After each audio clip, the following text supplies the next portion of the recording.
The headlights cut through the falling snow like a blade through darkness. William Harrison stopped his car before the strangest sight he'd ever encountered. A woman in a white wedding dress walking along the roadside, high heels dangling from her fingers, her hair damp and disheveled. The expensive gown was torn at the hem, dragging across the asphalt. Normally, Will would have driven past without stopping. He'd learned to avoid interfering in other people's lives, but something about the way she walked, as if she were trying to escape from herself, made him pause. He rolled down his window. "Do you need help? Hit that like button if you've ever made a split-second decision that changed everything." Will had been driving home from Charlie's parent-teacher conference, his mind still processing Mrs. Peterson's gentle concerns about his 8-year-old daughter's withdrawn behavior. The roads through Greenwich were familiar, winding past colonial estates and bare oak trees that would bloom magnificently in spring. He'd taken this route countless times since moving to Connecticut, but tonight felt different. The snow was heavier than the weather report had predicted, and the woman in the wedding dress seemed to materialize from the storm itself. She looked up at him with eyes that held a mixture of defiance and desperation. Even in the dim glow of his headlights, he could see she was beautiful in that polished way that spoke of expensive salons and careful breeding. But there was something raw beneath the surface, something that reminded him of looking in the mirror after Sarah's funeral. "I'm fine," she said, her voice carrying the refined accent of someone who'd attended private schools and country clubs. "Just taking a walk." Will shifted his car into park. In a wedding dress in a snowstorm on Route 9, a small smile flickered across her face before disappearing. "When you put it that way, it does sound rather dramatic." He studied her for a moment, noting the way she held herself with careful composure despite the obvious distress. "Look, I don't know what happened tonight, but you're going to freeze to death out here. No judgment, no questions, just a warm car and a destination of your choice." She hesitated, glancing back down the road, as if expecting someone to follow. Her wedding dress, which probably cost more than his car, was soaked through at the bottom. The delicate beadwork caught the light like captured stars. "I don't actually have a destination," she admitted quietly. Will reached across and opened the passenger door. "Sometimes that's the best kind of journey." Victoria Ashford, though she wouldn't tell him her name for another hour, slid into the passenger seat with the careful grace of someone accustomed to being watched. She pulled the seatbelt across the voluminous skirt, creating an almost comical contrast between the mundane safety measure and the fairy tale gown. "I'm Will," he said, pulling back onto the road. "Tori," she replied after a pause. "And thank you." They drove in silence for several miles, the only sound the soft whisper of snow against the windshield and the gentle hum of the heater. Will found himself stealing glances at her profile, trying to piece together the story. A wedding dress this elaborate didn't come from impulse shopping. The way she carried herself suggested old money, real wealth. But there was something fragile about her composure, like ice that might crack under pressure. "Are you cold?" he asked, noticing her slight shiver. "A little." He reached into the back seat and pulled out a worn wool blanket, one of Charlie's many comfort items that had migrated to his car over the years. "Here, it's not much, but it's warm." Tori accepted the blanket with a grateful nod, wrapping it around her shoulders. The contrast was striking. Expensive silk and lace covered by a child's security blanket with faded cartoon characters. She noticed his glance and smiled ruefully. "I suppose I look ridiculous." "You look like someone who's having the worst night of her life," Will said honestly. "And that's okay. We all have those nights." Something in his tone made her look at him more carefully. "You sound like you speak from experience, don't we all?" They had reached the outskirts of town where the grand estates gave way to more modest homes. Will realized he'd been driving aimlessly, reluctant to end this strange encounter. His house was just a few miles away, a colonial revival that Sarah had fallen in love with during their house hunting expedition 8 years ago. It was too big for just him and Charlie now, but he couldn't bring himself to sell it. "Where would you like me to take you?" he asked. Tori was quiet for a long moment. "I don't have anywhere to go," she said finally. "My apartment, my old apartment, I gave it up when I moved in with." She gestured vaguely at her dress. "And I can't go to my parents. They're the reason I'm wearing this thing in the first place." Will made a decision that surprised him. "I have a guest room. It's not much, but it's warm and private. You can figure out your next move in the morning." "You don't know me," she protested. "I could be anyone." "You could be," he agreed, "but you're not. You're someone who's lost right now, and I remember what that feels like. As they pulled into his driveway, Will felt a flutter of nervousness. He hadn't brought a woman home since Sarah died. The house still felt like a shrine to his late wife filled with her choices and memories. But something about Tori's situation bypassed his usual defenses. The house was dark except for the porch light he'd left on for Charlie, who was spending the night at her best friend's house. Will was grateful for the timing. This situation was complicated enough without trying to explain a stranger in a wedding dress to his 8-year-old daughter. "Welcome to our humble home," he said, unlocking the front door. Tori stepped inside her heels, clicking on the hardwood floor. The interior was warm and lived in with family photos scattered on side tables and Charlie's artwork decorating the refrigerator. It was the kind of home that felt like a hug, the opposite of the sterile perfection she'd been living in for the past year. "You have a beautiful home," she said, meaning it. "My wife chose most of it," Will replied, then caught himself. "My late wife. I'm sorry for your loss. Thank you." Coffee, I was going to make some anyway. While Will busied himself in the kitchen, Tori wandered around the living room studying the family photos. She could see the progression of years, a young couple's wedding photo, pregnancy announcements, a tiny baby growing into a bright-eyed little girl. There was love in every frame, the kind of deep, genuine affection that couldn't be manufactured or bought. "How long?" she asked when he returned with 2 steaming mugs. 2 years, Will said, settling into his usual chair. "Cancer. It was quick, which was both a blessing and a curse." Tori curled up on the couch, tucking the wedding dress around her legs. "What was her name?" "Sarah. She was a nurse at the children's hospital. She used to say that healing people was just another form of love." "She sounds wonderful." She was. Will took a sip of his coffee, studying Tori's face. "What about you? What's your story?" For a moment, he thought she might deflect or refuse to answer, but something in the warm atmosphere of the house, the gentle acceptance in his voice, seemed to break through her defenses. "I was supposed to marry a man named Theodore Blackstone tonight," she said quietly. "Theo. He's brilliant, successful, incredibly wealthy. My parents were thrilled. I was supposed to be thrilled. But you weren't. I was supposed to be a lot of things." She wrapped her hands around the coffee mug, seeking warmth. The perfect daughter, the perfect wife, the perfect accessory to his perfect life. But standing there in that church surrounded by 500 people I barely knew, I realized I was about to disappear completely. Will nodded slowly. "So you ran." "I ran right out of the church, through the reception hall, past the photographers and the wedding planner, and my mother's horrified expression. I just ran until I couldn't run anymore. And now I'm sitting in a stranger's living room in a ruined wedding dress, drinking coffee, and wondering what the hell I'm going to do with my life." "That's not the worst place to start over," Will said gently. They talked until nearly 300 in the morning, sharing stories and silences in equal measure. Will found himself opening up about things he'd never discussed with anyone. His fears about raising Charlie alone, his guilt about moving on from Sarah's memory, his worry that he was failing as a father. Tori spoke about the suffocating expectations of her upbringing, the way she'd lost herself in trying to be what everyone else wanted her to be. When exhaustion finally claimed them, Will showed her to the guest room, providing her with some of Sarah's old clothes and toiletries. As he turned to leave, Tori spoke softly. "Thank you, Will, for stopping, for not asking too many questions, for just being kind." "Get some sleep," he said. "Tomorrow's a new day." The next morning, Will woke to the sound of voices in the kitchen. For a moment, he was disoriented. He'd grown accustomed to the silence of the house. Then he remembered Tori and felt a flutter of something he couldn't quite name. He found her at the stove, wearing one of Sarah's old sweaters and a pair of jeans, her hair pulled back in a simple ponytail. She looked younger this way, more approachable.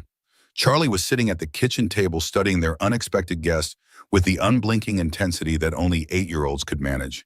"Dad," Charlie exclaimed when she saw him, "Emma's mom brought me home early because she felt sick, and there's a lady making pancakes."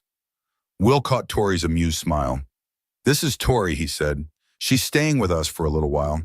"Are you Dad's girlfriend?" Charlie asked with the brutal directness of childhood.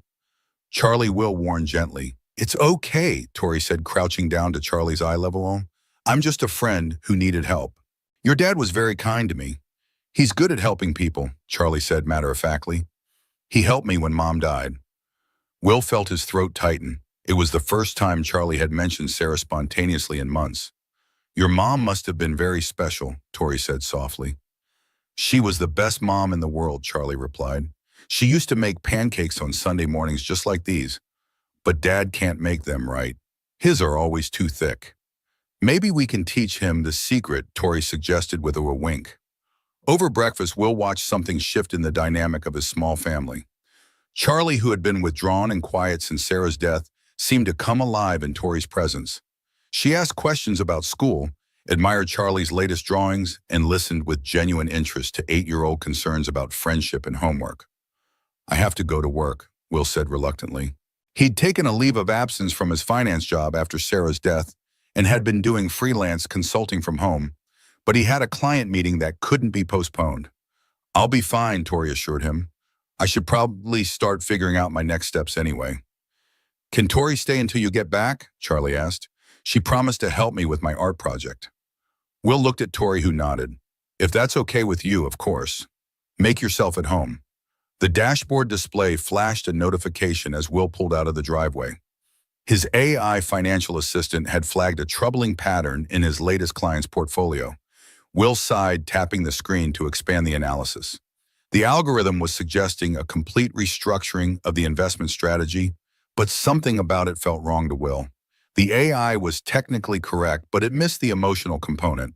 The client was a recent widower with 3 children, and his priorities weren't just about maximizing returns. Will pulled over and began recalibrating the AI's recommendations, adding human context that the algorithm couldn't understand. This was the challenge of his new consulting business, bridging the gap between cold data and human realities. More and more, his clients were being offered cookie-cutter solutions by AI advisors at a fraction of his fee. His unique selling point was the human touch, understanding the stories behind the numbers. But was that enough to sustain a business in 2025? His phone rang through the car's system. It was Adam, his former boss.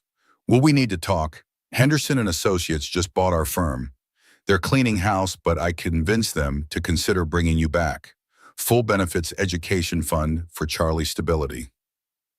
The market's shifting, buddy. These independent AI hybrid advisors are taking over. You're too good to be fighting for scraps.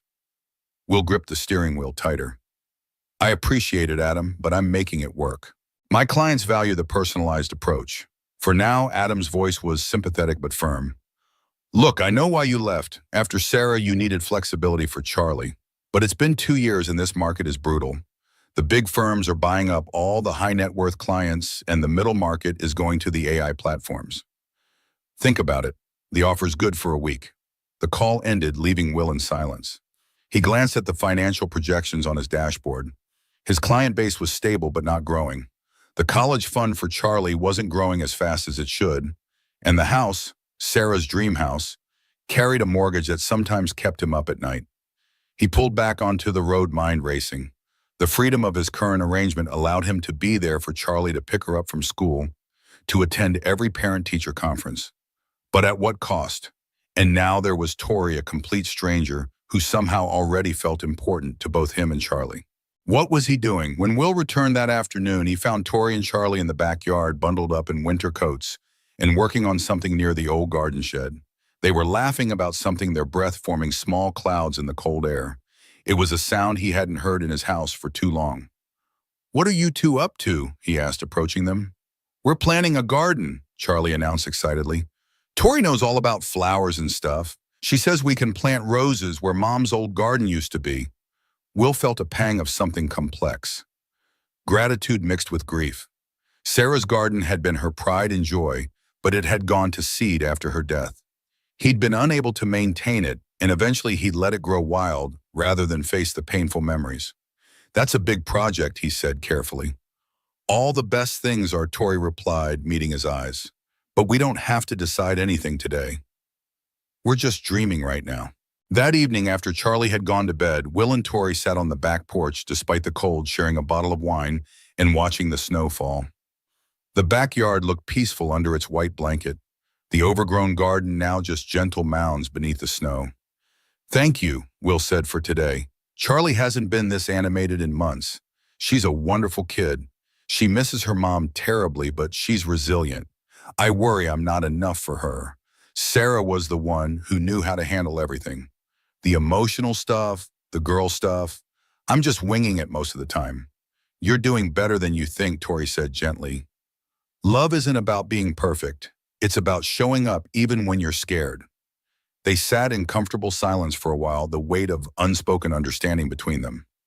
Will found himself studying Tori's profile, wondering about the woman beneath the polished exterior. She'd shed the brittle perfection of the night before revealing someone more complex and real. What will you do now, he asked eventually.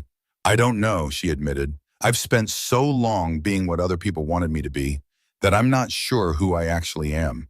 I have a marketing background, but I've been out of the workforce for the past year playing the role of the perfect fiancé. You could stay, Will said quietly, surprising himself. For a while, I mean until you figure things out. Tori turned to look at him, searching his face. That's incredibly generous, but I couldn't impose. You're not imposing. If anything, you're helping. Charlie's been different today, more like herself, and he paused, struggling with the words. I haven't felt this much like myself in a long time either. I'm not asking for anything complicated, he said quickly. I'm just saying you're welcome here for as long as you need. Back in her room that night, Tori sat on the edge of the bed staring at her phone. 27 missed calls, 43 text messages, 15 voicemails. The digital aftermath of a runaway bride. She scrolled through the texts from her mother. Where are you? Your father is beside himself. Theodore is devastated. You've humiliated us all. This isn't like you, Victoria. We've invested everything in this wedding. Call me immediately. With trembling fingers, she opened a news alert that had just come in. Breaking Blackstone bride bolts. Heiress Victoria Ashford leaves tech billionaire Theodore Blackstone at the altar. The article included a photo of her airbrushed to perfection beside Theodore at their engagement party. They looked like the perfect couple, her in a designer gown, him in his custom suit, both smiling with practiced precision. Nothing in the image hinted at the emptiness she felt inside the slow suffocation of being molded into Theodore's ideal partner. Her finger hovered over her mother's number. What could she possibly say? Sorry, I ruined the merger disguised as a marriage. Because that's what it had been. A business arrangement masquerading as love. Theodore needed her family's connections and social standing, and her parents needed his money and influence.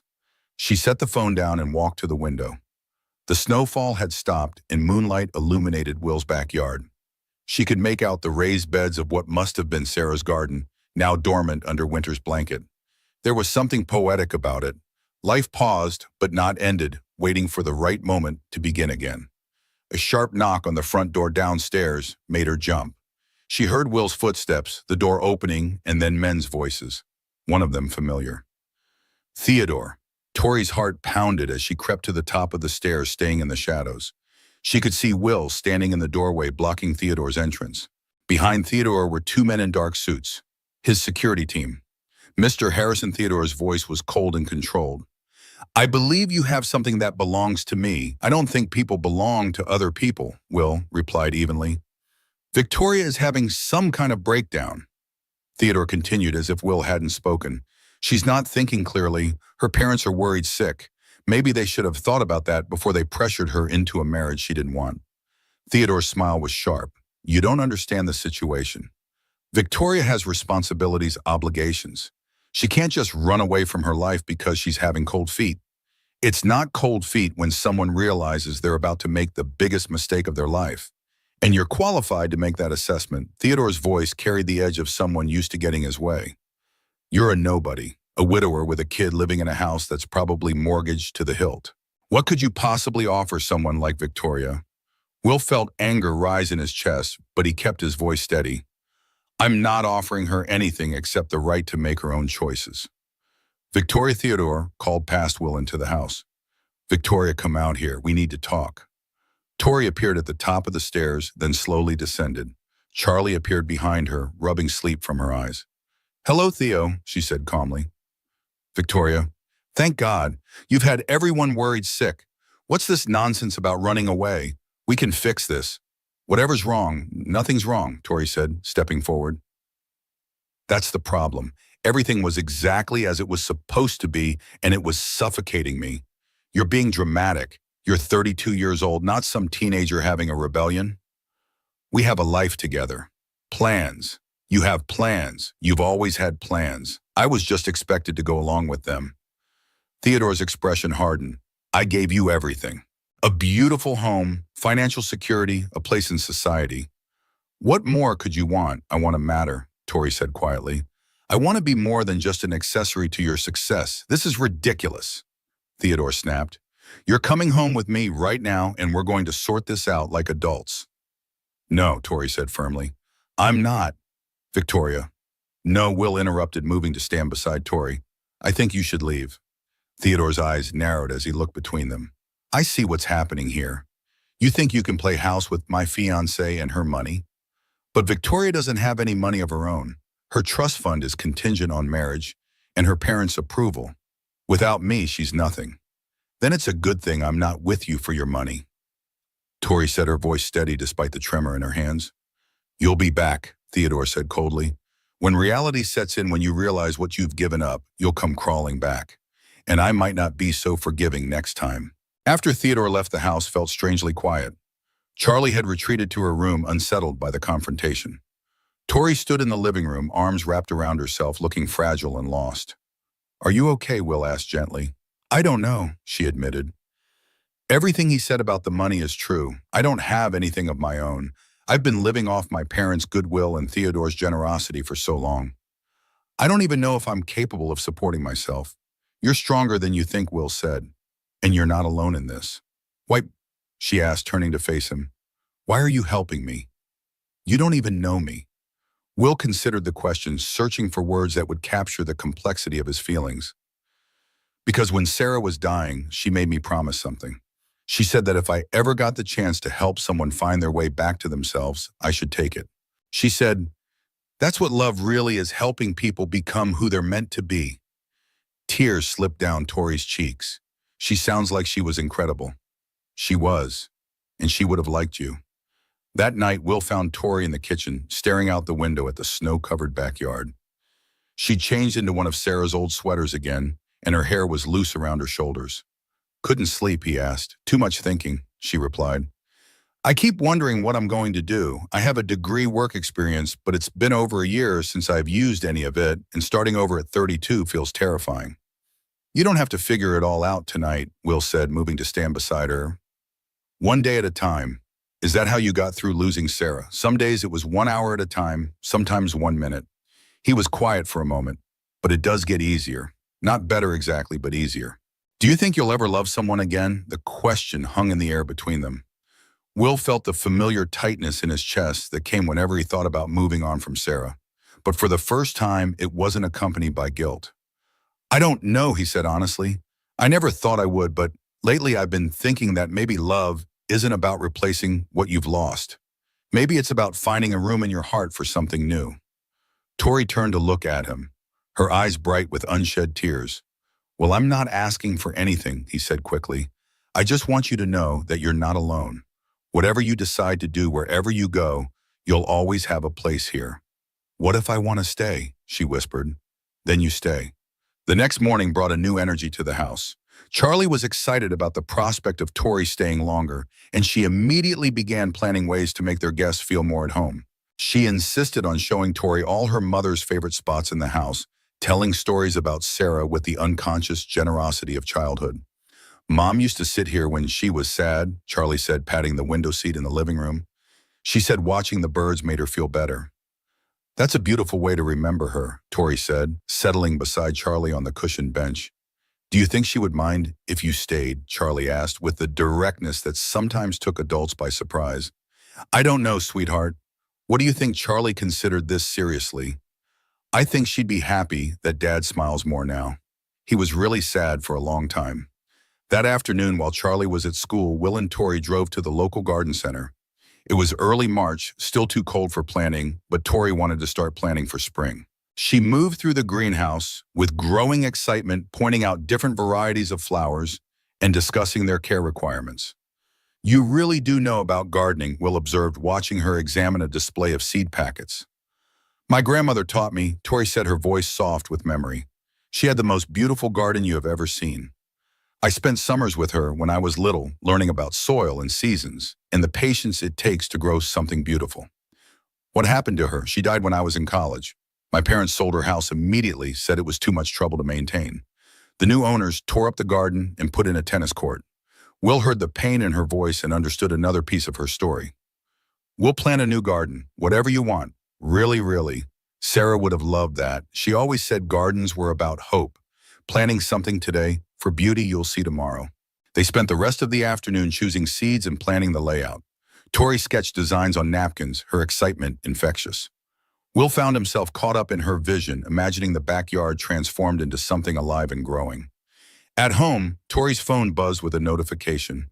It was a news alert from the financial section. Blackstone Technologies announces major acquisition of Ashford Family Holdings. Tori stared at the screen in disbelief. Theodore was buying out her family's company. The article explained that the deal had been in the works for months but was finalized today.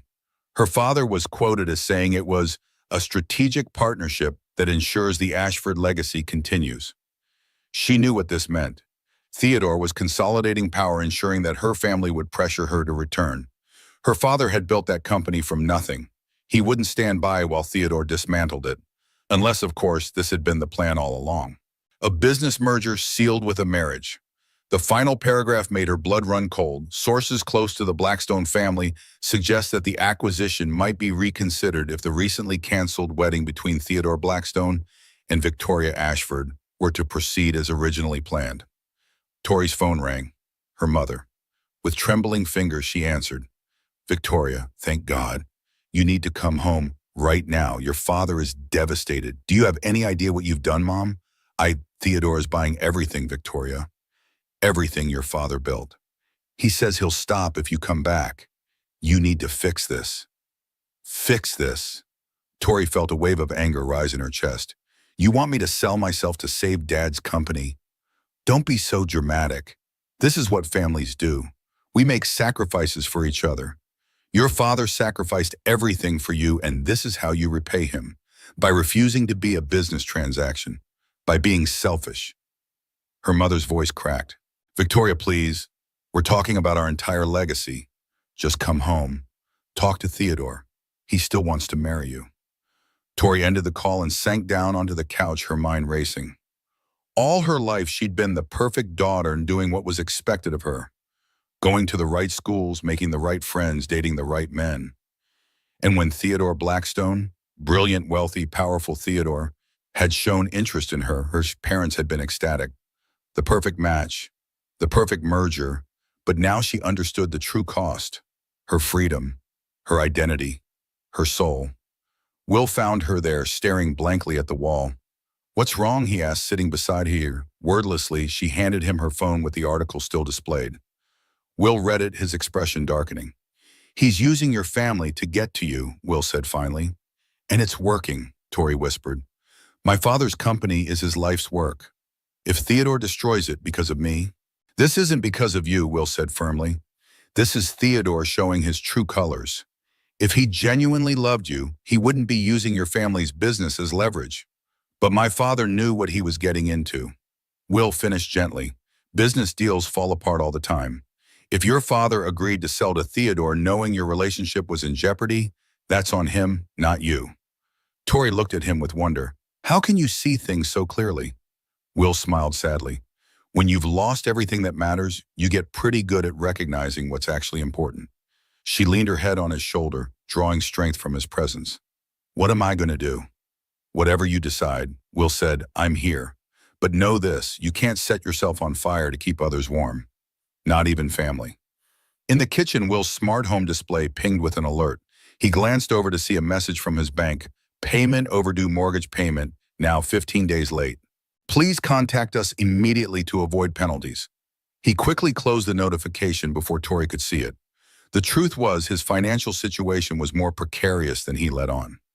The freelance consulting wasn't bringing in enough to cover the mortgage on Sarah's dream house, Charlie's school expenses, and their day-to-day needs.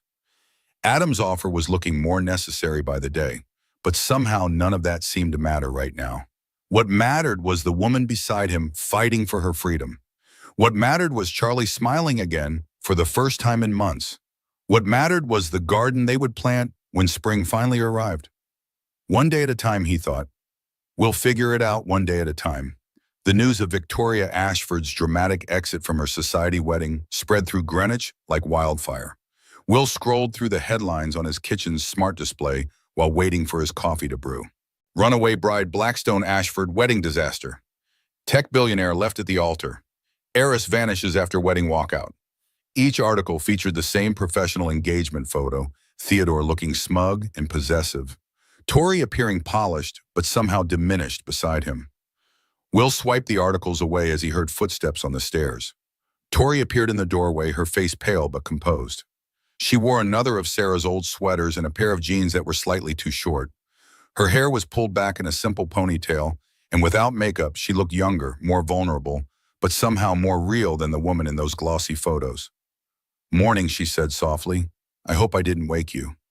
"Not at all." "Coffee," she nodded gratefully, and he poured her a cup. She took it with both hands as if drawing warmth from the ceramic. "I saw the news," Will said gently. Tori's shoulders tensed. "Is it bad?" Will hesitated. "It's extensive." She sighed and pulled out her phone. Her screen was filled with notifications. Missed calls, texts, emails, social media alerts. "It looks like I've joined the ranks of infamous brides," she said with a weak attempt at humor. "Right up there with Jennifer Wilbanks and Julia Roberts in Runaway Bride. The difference is you had good reason to leave." Her eyes met his, filled with doubt. "Did I? Or am I just being selfish like my mother says?" Before Will could answer, his phone rang. He glanced at the screen, an unknown number. "Hello, Mr. Harrison." The voice was clipped, professional. "This is Janet Meyer from Greenwich Trust Bank. I'm calling about your mortgage payment. It's now 17 days overdue, and I'll make the payment today." Will interrupted, turning away from Tori. "I've been expecting a client transfer that's been delayed." "You'll have it by end of business. Mr. Harrison, this is the third late payment in 6 months. The bank is considering reviewing your loan terms, I understand. It won't happen again. Thank you for the reminder." He ended the call, his face burning. When he turned back, Tori was studying her coffee, intently pretending she hadn't heard. "Sorry about that," he said, attempting nonchalance. Tori met his eyes. "Sounds like I'm not the only one with financial pressures." Will sighed. "The freelance consulting business isn't as steady as I'd like. After Sarah died, I left my firm to have more flexibility for Charlie, but it's not easy being a single parent and the sole breadwinner." "Something like that." He took a long sip of coffee. "My old firm offered me my job back yesterday. Better salary benefits for Charlie's stability." "You're considering it?" "I have to. The house." Will gestured around them. "Sarah loved this place. I can't bear to sell it, but the mortgage is substantial." Tori nodded slowly. "We're quite the pair, aren't we? Both facing life-altering decisions." Will smiled ruefully. "At least we're not facing them alone." Her phone buzzed again, her mother calling for what must have been the 20th time. Tori stared at the screen for a moment, then silenced it. "You can't avoid them forever," Will said gently. "I know, but I need time to figure out what I'm going to say.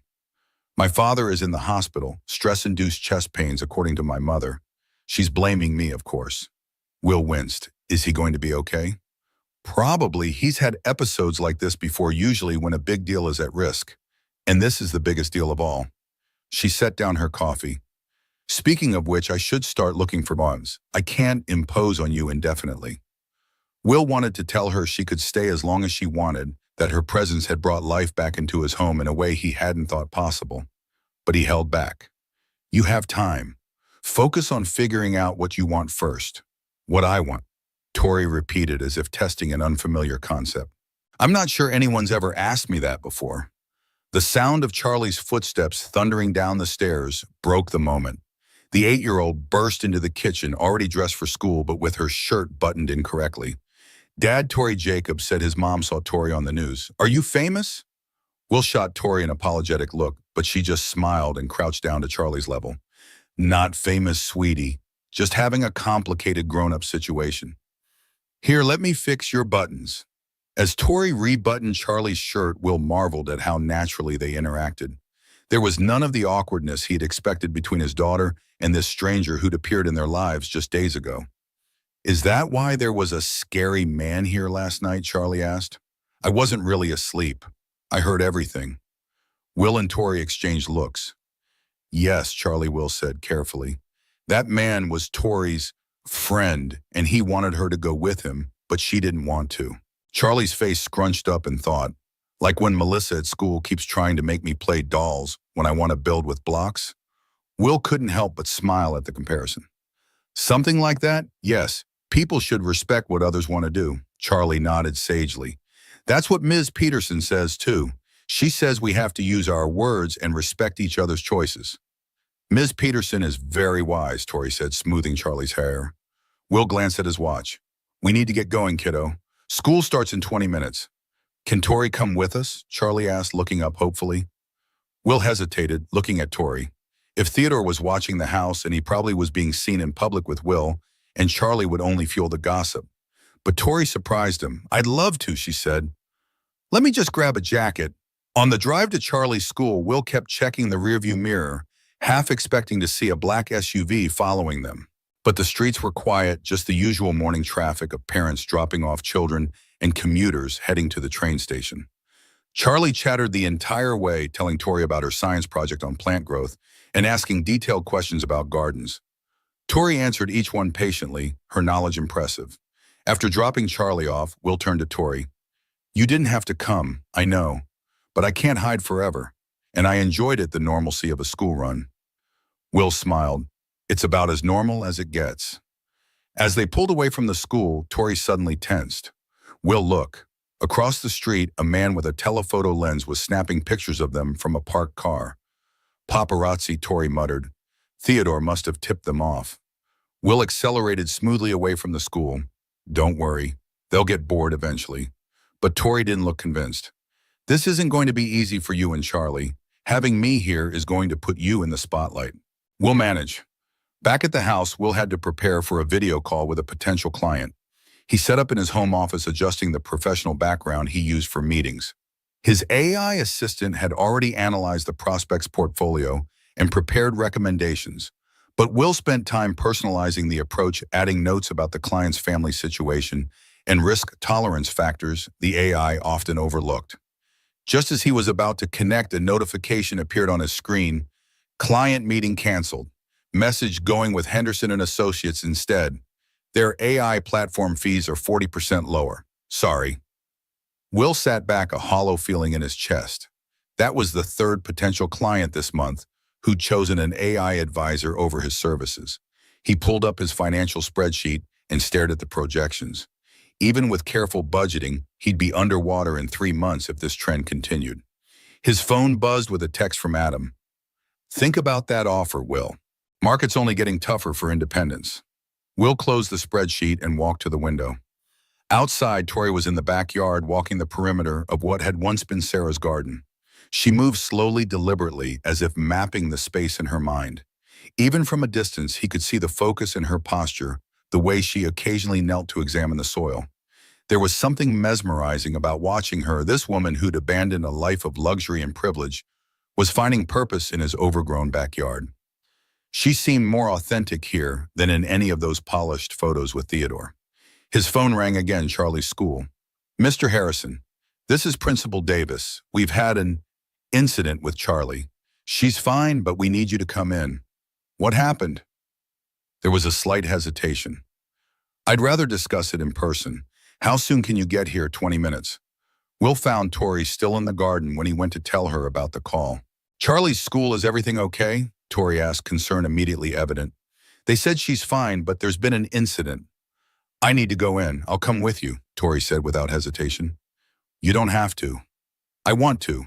Unless you'd rather I didn't. Will realized he actually wanted her there. No, please come. I could use the support. When they arrived at the school, they were directed to Principal Davis's office. Charlie sat in a chair outside, her face tear-stained but defiant. Dad, she exclaimed, jumping up to hug him. They're being unfair. Let's hear what happened first, okay? Will said gently, steering her back to her seat. Wait here while we talk to Principal Davis. Inside the office, they found not only the principal, but also Mrs. Peterson and another woman Will didn't recognize. Mr. Harrison, Principal Davis began, "Thank you for coming so quickly. This is Mrs. Blake, Amber's mother." Will nodded politely, trying to recall which of Charlie's classmates was Amber. "There was an altercation during recess," Principal Davis continued. "Charlie punched Amber." Will blinked in surprise. Charlie, his gentle, introspective daughter, had punched someone. According to several witnesses, Mrs. Peterson said, her voice gentle but firm, Amber was teasing Charlie about certain news stories. Will's heart sank. "The Tory situation, my daughter has a split lip," Mrs. Blake interjected. "Amber was just repeating what she saw on the news, that your house guest abandoned her own wedding and is hiding out at your place. Children repeat what they hear at home." Will felt Tory tense beside him. "She says she's just a friend," Charlie said. "Amber called her a gold digger and said Dad was her boyfriend." "And that's a lie." Will turned to look at his daughter, who had apparently entered the office unnoticed. Charlie, Principal Davis sighed. "Charlie, we asked you to wait outside. It's not fair." Charlie's voice rose. "Amber said mean things about Tori and Dad, and nobody did anything." "That doesn't make it okay to hit people," Will said firmly. "Mrs. Peterson's telling me to use my words, but when I did, Amber just laughed and said Dad was dating a famey run a bird." There was a brief silence as the adults processed the child's mispronunciation of famous Runaway Bride. Despite the seriousness of the situation, Will had to suppress a smile. "Violence is never the answer," Charlie, Principal Davis said. "We have a zero-tolerance policy." The conversation continued for another 20 minutes, resulting in Charlie receiving a one-day suspension, a first for her. As they left the office, Charlie walked ahead, shoulders slumped. "I'm so sorry," Tori said quietly to Will. "This is exactly what I was afraid would happen. My drama is affecting your family." Will shook his head. "This isn't your fault. Kids can be cruel, and Charlie's been dealing with a lot since losing Sarah. This was probably in building for a while. Still, maybe it would be better if I found somewhere else to stay." Will stopped walking and turned to face her. "Where would you go?" Tori looked away. "I don't know. A hotel, maybe? Until I figure things out. And how would you pay for it? Theodore froze your accounts, remember?" Tori had no answer for that. "Look," Will continued softer now, "Charlie didn't hit that girl because of you. She did it because she's hurting and confused and trying to protect our family. And whether you meant to or not, Tori, you've become part of that family in her eyes." Tori's eyes filled with tears. "I don't know what to say to that. You don't have to say anything. Just stay. Help me figure out how to talk to Charlie about this. We'll face the rest as it comes." In the car, Charlie sat silently in the back seat, staring out the window. After a few minutes, Tori turned around. "Thank you for standing up for me, Charlie. That was brave, even if hitting isn't the right way to handle it." Charlie shrugged, still looking out the window. "Amber's been mean since my mom died. She says I'm weird because I don't talk as much anymore." Will's hands tightened on the steering wheel. "You never told me that. You're always worried about work and money," Charlie said matter-of-factly. "I didn't want to add more problems." Will felt as if he'd been punched in the gut. The idea that his 8-year-old daughter was shouldering her pain alone to protect him was almost unbearable. Tori said gently, "It's not your job to protect your dad from problems. That's what adults are for. We handle the hard stuff, so kids can just be kids." "Mom used to say that," Charlie said quietly. "That's why she didn't tell me she was really sick until the end. She said it wasn't my job to worry." Will had to pull over, his vision blurring with tears. He parked on a side street and turned to face his daughter. "Charlie, look at me. You are the most important thing in my life. Nothing, not work, not money, not anything matters more than you. I'm sorry if I made you feel like you couldn't tell me things." Charlie unbuckled her seatbelt and climbed into the front, wrapping her arms around Will's neck. "I miss Mom," she whispered. "I know, kiddo. I miss her too." Tori sat quietly, feeling like an intruder on their grief. But then Charlie reached out one arm, inviting her into the embrace. Tori hesitated, then leaned in, completing their circle. They stayed that way for a long moment, three broken people finding comfort in each other's presence. Finally, Charlie pulled back, wiping her eyes. "Can we get ice cream?" she asked. "Mom always said ice cream helps with sad days." Will laughed through his tears. "Ice cream it is." That night, after Charlie had gone to bed, Will found Tori on the back porch again, wrapped in a blanket against the early March chill. The moon was nearly full, casting silver light across the yard. In the distance, the first few spring peepers had begun their tentative chorus. "How is she?" Tori asked as Will sat beside her, asleep. "I think today took a lot out of her." He sighed. "I had no idea she was being bullied." "Children can be extraordinarily good at hiding their pain," Tori said, "especially when they're trying to protect someone they love." Will rubbed his face. "I thought I was doing okay, keeping it together for her. But maybe I've been so focused on the practical stuff, making enough money, keeping the house, that I missed what was really going on. You're being too hard on yourself. You're doing the best you can in an impossible situation." "Is it enough, though?" Tori considered this. "My grandmother used to say that there's no such thing as perfect parenting. Only present parenting. Being there, really there, is what matters most." Will smiled faintly. "Your grandmother sounds wise." "She was." Tori pulled the blanket tighter. "I wish I'd listened to her more. She tried to warn me about losing myself in other people's expectations." "What do you mean?" Tori was quiet for a moment, gathering her thoughts. "When I was 16, my parents started pushing me towards certain colleges, certain career paths, all designed to position me for the right marriage. My grandmother saw what was happening. She told me, 'Tori, a garden planted in the wrong soil will never thrive, no matter how much you water it.' I didn't understand then. I thought she was just being cryptic as usual. And now I see that I've been planted in Theodore's soil for so long that I forgot how to grow on my own. I became what everyone else wanted, the perfect socialite, the perfect corporate wife-to-be.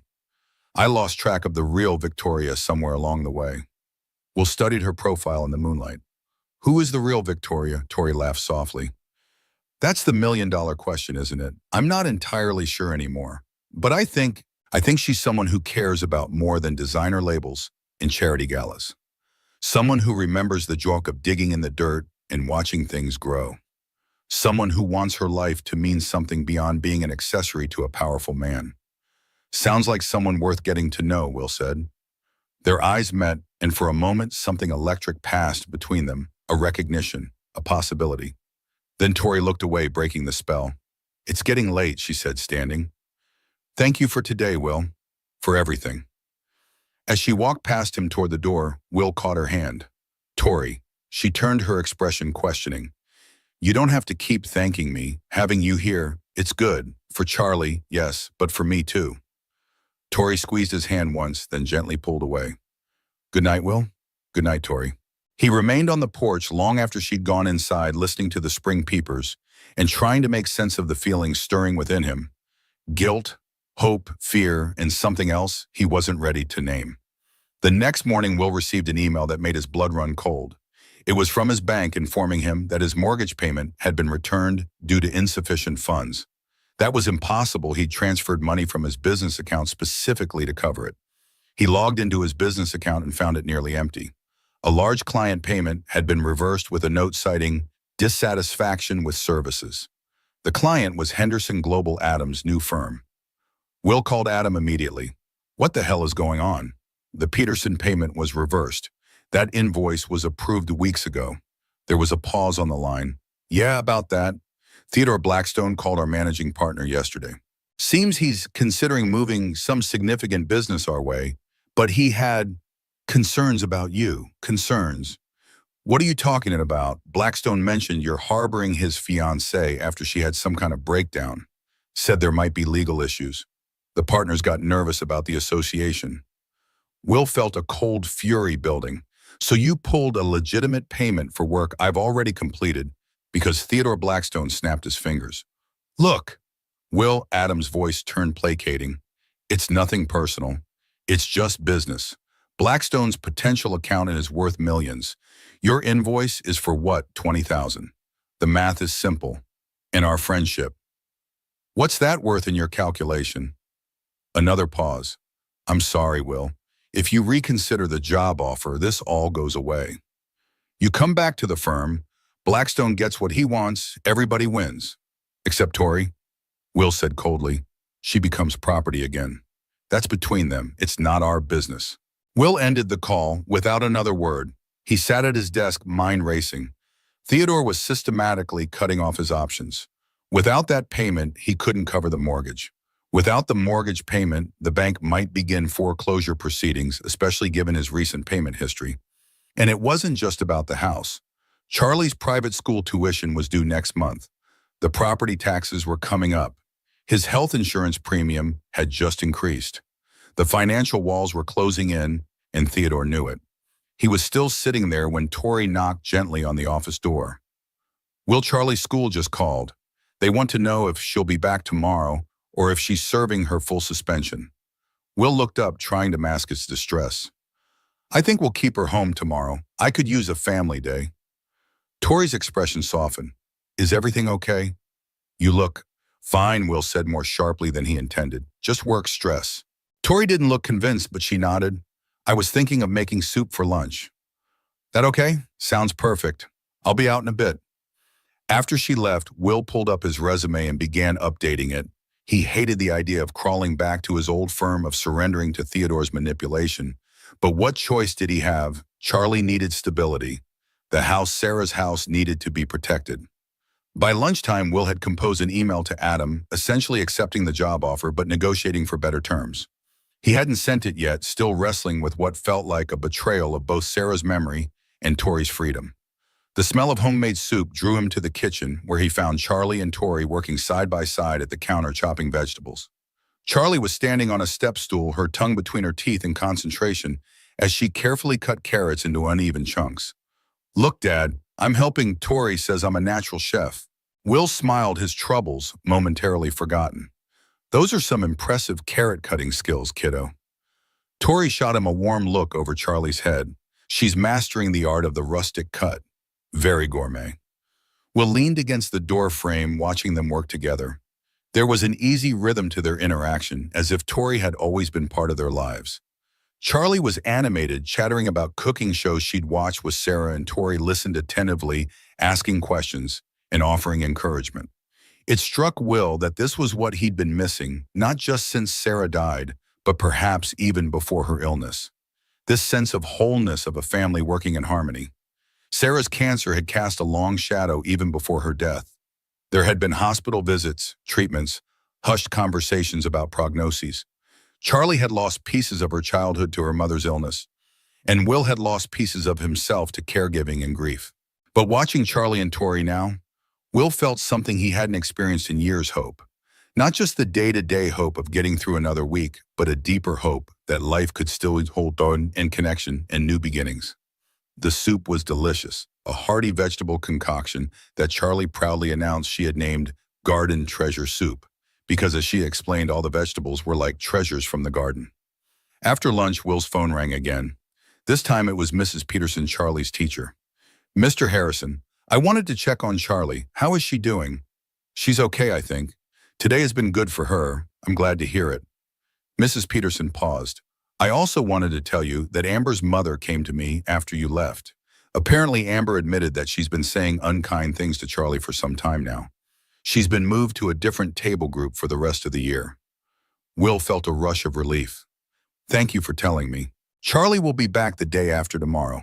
There's one more thing, Mr. Harrison. Mrs. Peterson sounded hesitant. The school counselor and I have noticed that Charlie spends most of her free time on her tablet rather than interacting with other children. We're concerned about her social development. Have you noticed similar patterns at home? Will thought about it. Yes, actually. She's always been a bit introverted, but it's gotten more pronounced since Sarah died. She retreats into games and videos a lot. That's understandable given what she's been through. But children need real connections, especially after a loss, Mrs. Peterson suggested gently. Perhaps finding activities that engage her with others would help, something that combines her interests with social interaction. After ending the call, Will found Tori and Charlie in the living room, Charlie showing Tori how to play her favorite tablet game. The irony wasn't lost on him. Hey, you two. What do you think about getting outside for a while? Maybe we could start clearing that garden space? Charlie looked up from her tablet. But it's still too cold to plant anything. True, Will said, but we could start preparing the soil. Tori says that's an important first step, right? Tori nodded enthusiastically. Absolutely. Good soil is the foundation of any garden. We could check what we're working with, maybe even start a compost pile. Charlie considered this. Can I wear my pink gardening gloves, the ones Mom got me? Of course. They spent the afternoon in the backyard, Tori directing their efforts to clear away the overgrowth from Sarah's old garden beds. The work was physical and satisfying. Will found himself relaxing for the first time in days as he pulled weeds and turned soil.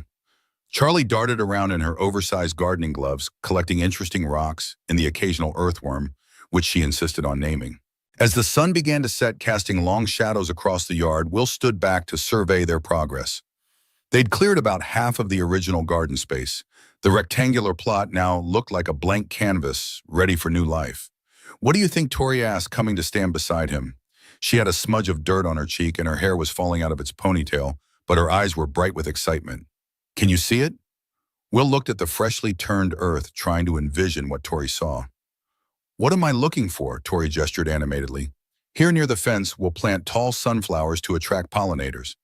Then a row of tomatoes. They need the support of the fence anyway. On this side, herbs and lettuces for easy harvesting. And in the center, a mix of flowers and vegetables, zinnias, cosmos, peppers, eggplants. A cottage garden, style beautiful and productive." As she spoke, the bare plot transformed in Will's mind. He could almost see the garden she described bursting with color and life. "It sounds perfect," he said softly.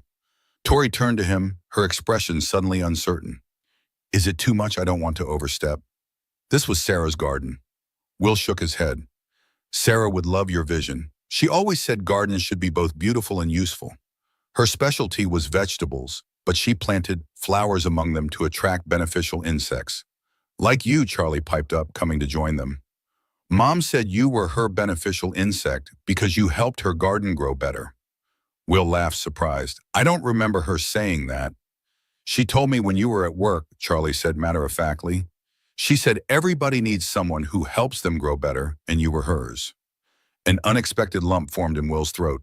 He hadn't known Sarah had said that to Charlie. It was like receiving a message from his late wife, a reminder of what they'd had and perhaps permission to find it again. Dad Charlie tugged at his sleeve. "Can we have hot chocolate? I'm cold."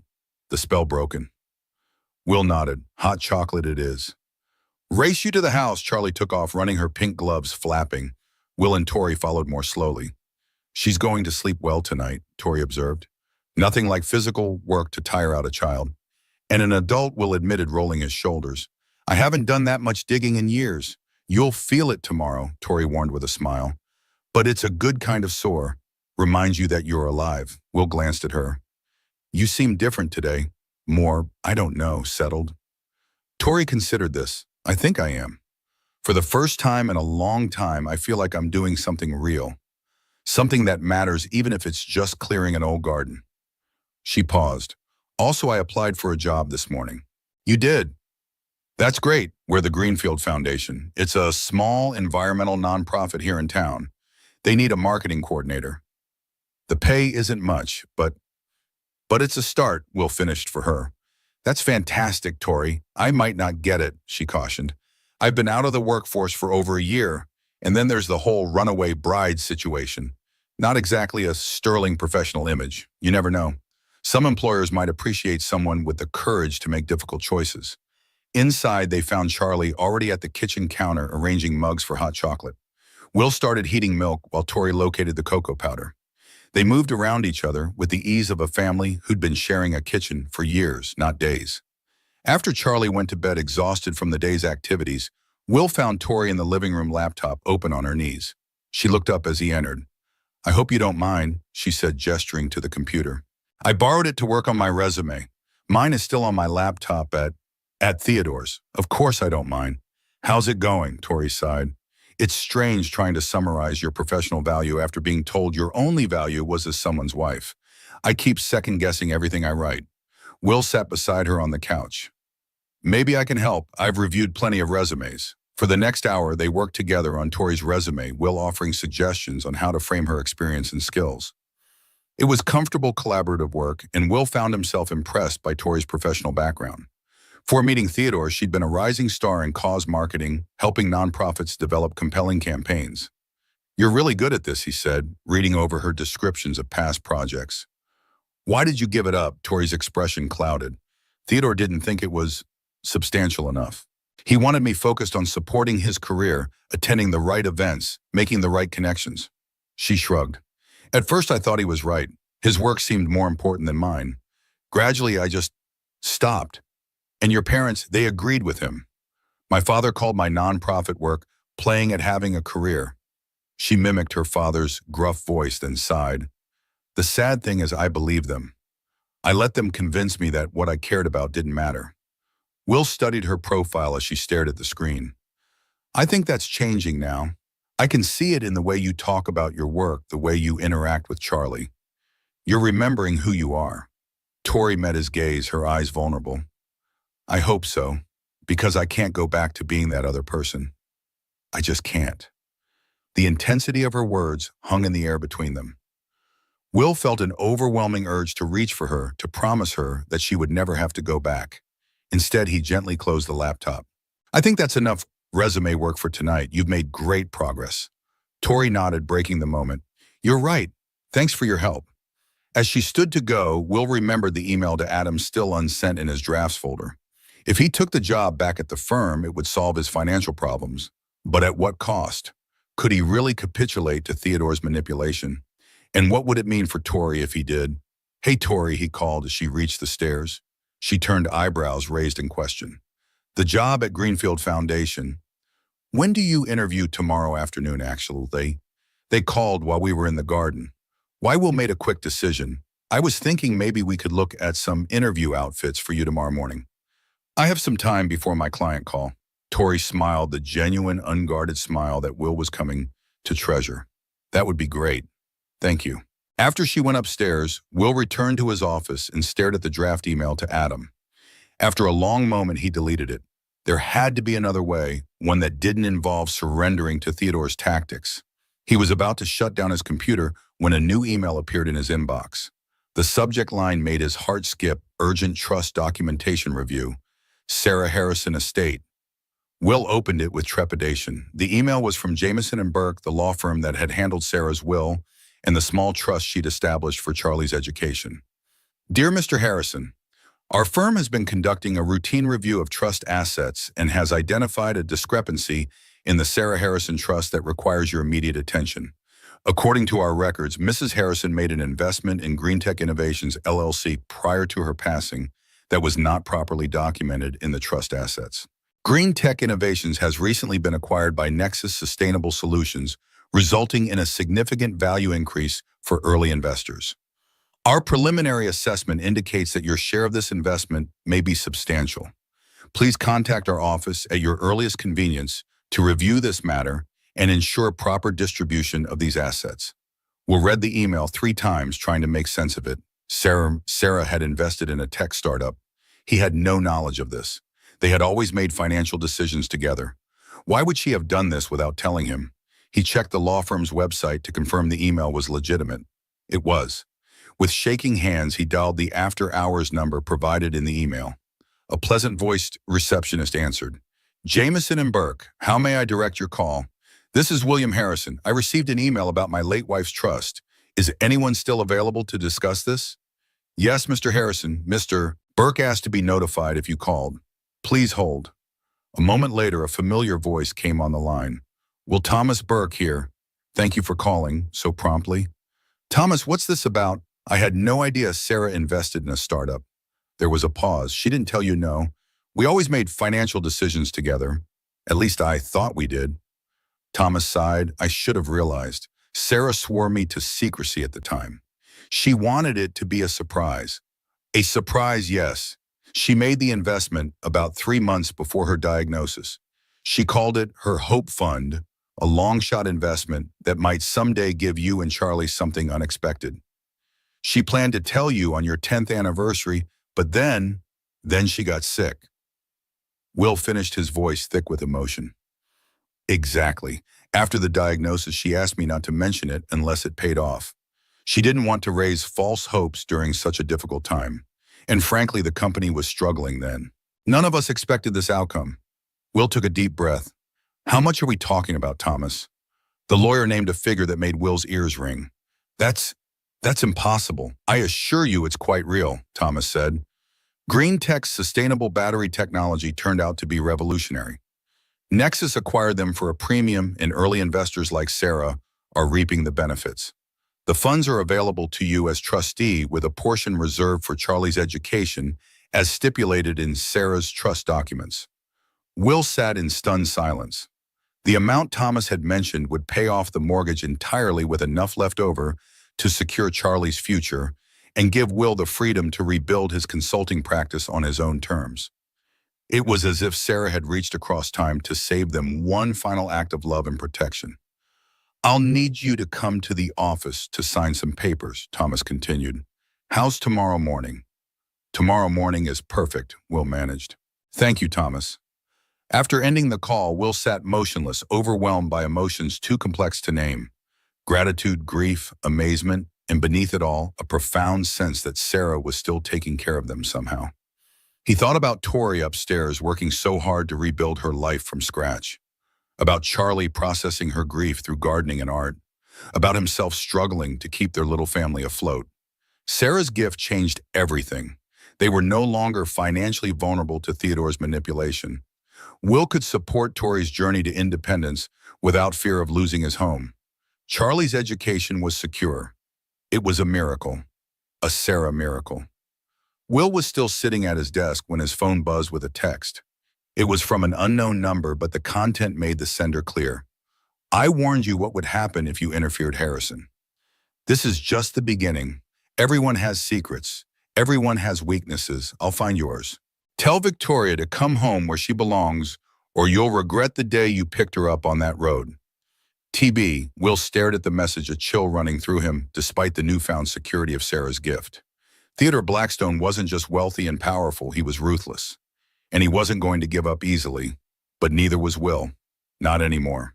The next morning, Will woke early, his mind still processing the dual revelations of the previous night, Sarah's unexpected financial gift, and Theodore's explicit threat. He slipped quietly downstairs, careful not to wake Charlie or Tori, and made coffee. The house was peaceful in the pre-dawn light, the kitchen windows reflecting his image against the darkness outside. He looked tired, he realized.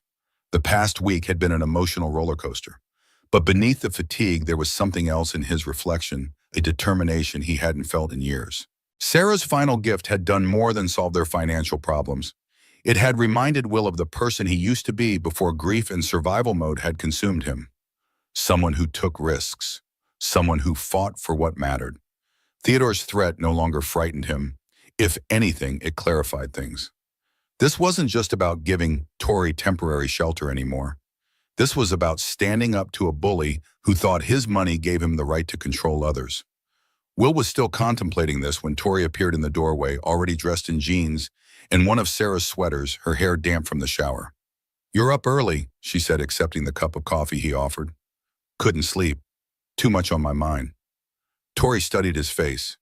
"Good things or bad things?" Will smiled faintly. "Both, actually. We need to talk."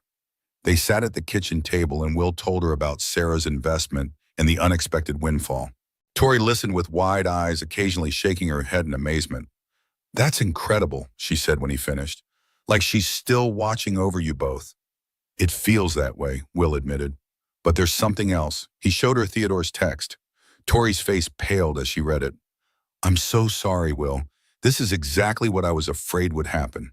Theodore doesn't give up when he wants something, and right now that something is me, or rather controlling me." "Why?" Will asked. "What's so important about keeping you under his thumb?" Tori sighed. "It's complicated.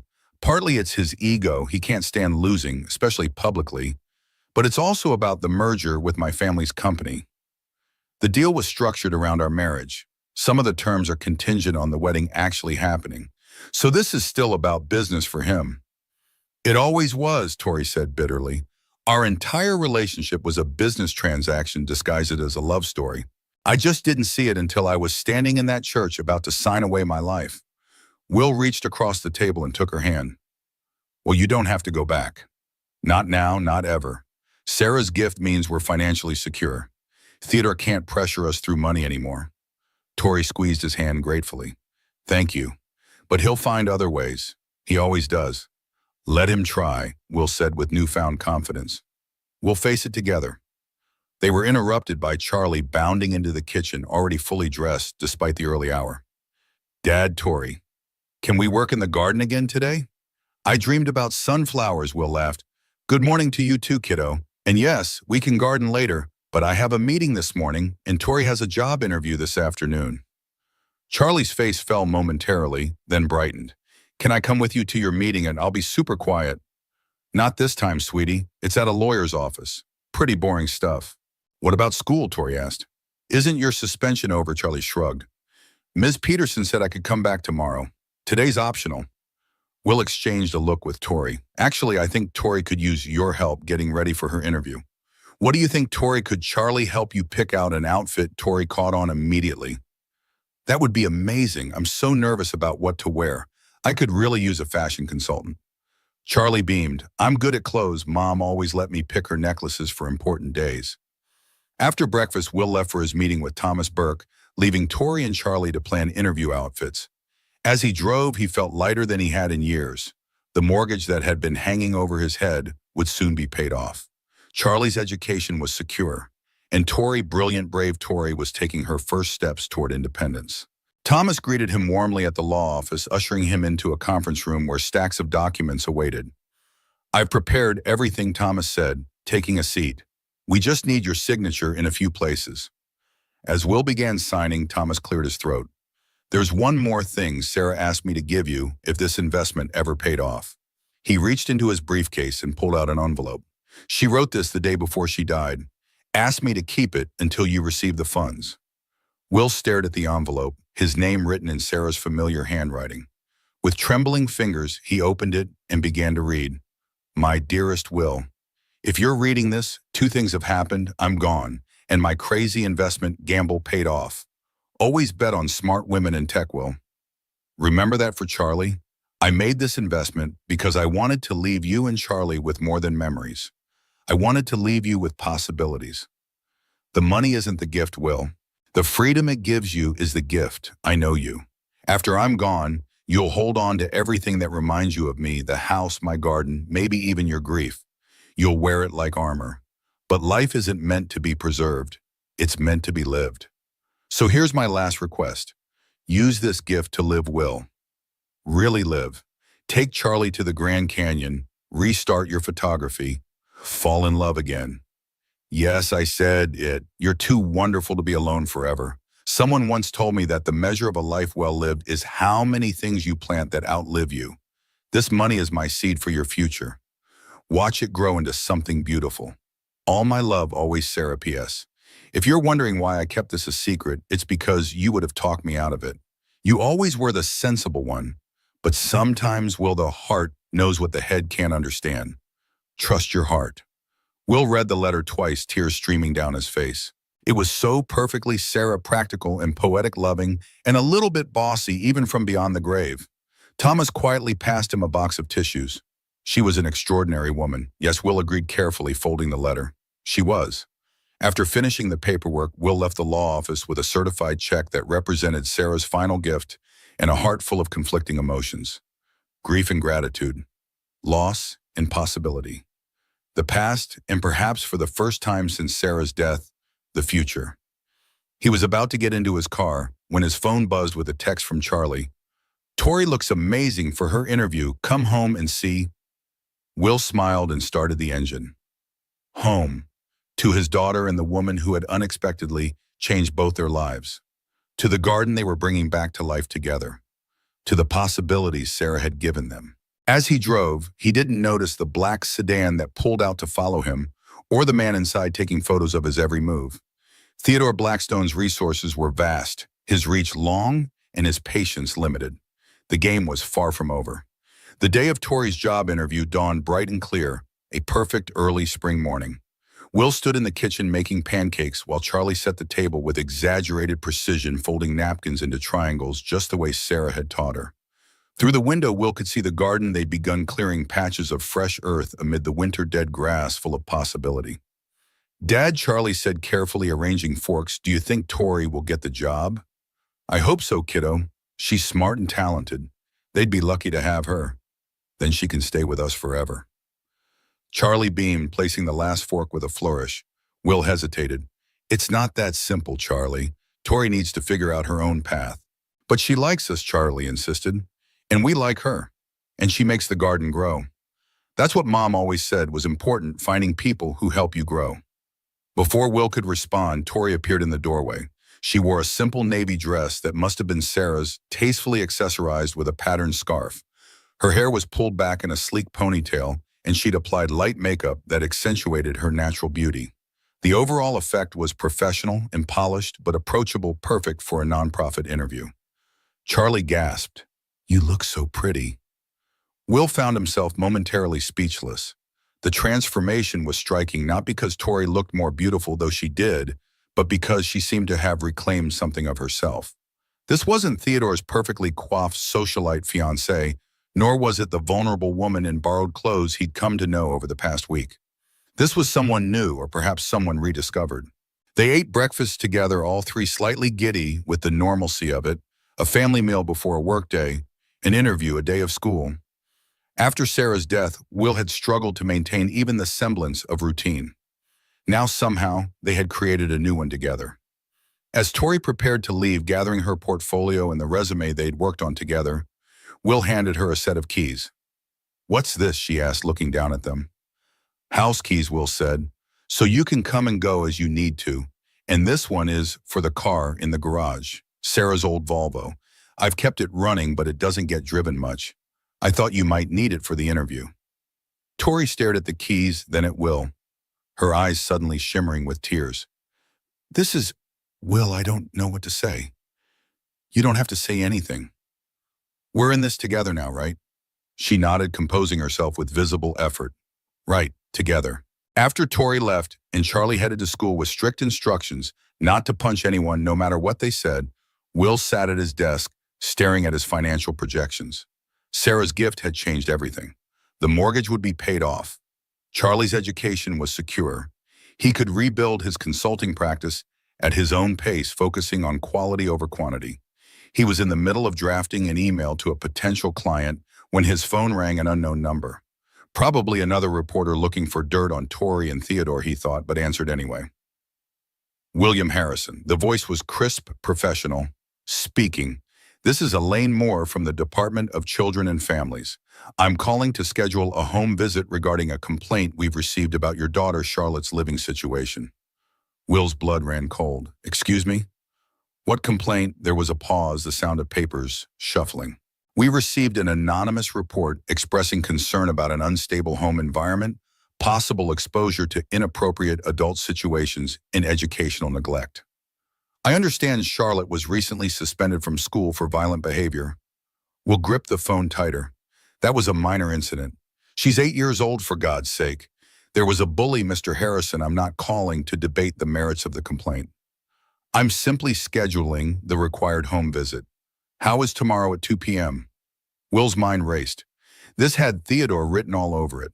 First, financial pressure now. This, an attack on his ability to parent Charlie.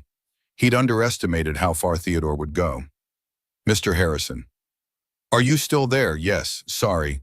Tomorrow at 2 is fine. But I want to be clear, there is absolutely nothing inappropriate happening in my home. My daughter is safe, loved, and well cared for. That's what we'll be assessing, Mr. Harrison. Please ensure that Charlotte is present for the visit." After ending the call, Will sat motionless, ice in his veins. A DCF investigation. Even if the complaint was baseless, and it was, the process itself would be invasive, stressful, and potentially damaging. What if they spoke to Charlie's teachers about her withdrawal after Sarah's death? What if they interviewed classmates who had heard about the famous Runaway Bride staying with them? What if they somehow twisted his relationship with Tori into something inappropriate? He needed help. Professional help. Pulling up his contacts, Will found the number for Rachel Kim, a family attorney he had met through a business networking group. They weren't close friends, but she'd always struck him as sharp and no-nonsense, exactly what he needed now. Her assistant put him through immediately when he mentioned DCF. Will Rachel's voice was warm but focused. "What's going on?" He explained the situation. Tori's arrival, Theodore's threats, and now the DCF complaint. Rachel listened without interrupting, occasionally making small sounds of acknowledgement. "First, take a breath," she said when he finished. "This is concerning but not unusual in high-conflict custody situations. But this isn't a custody situation. I have full custody of Charlie. Her mother is deceased. Technically, yes, but the dynamics are similar. Someone is using the system to apply pressure." She paused. Will I need to ask you directly, is there any truth to these allegations? Anything that could be misinterpreted?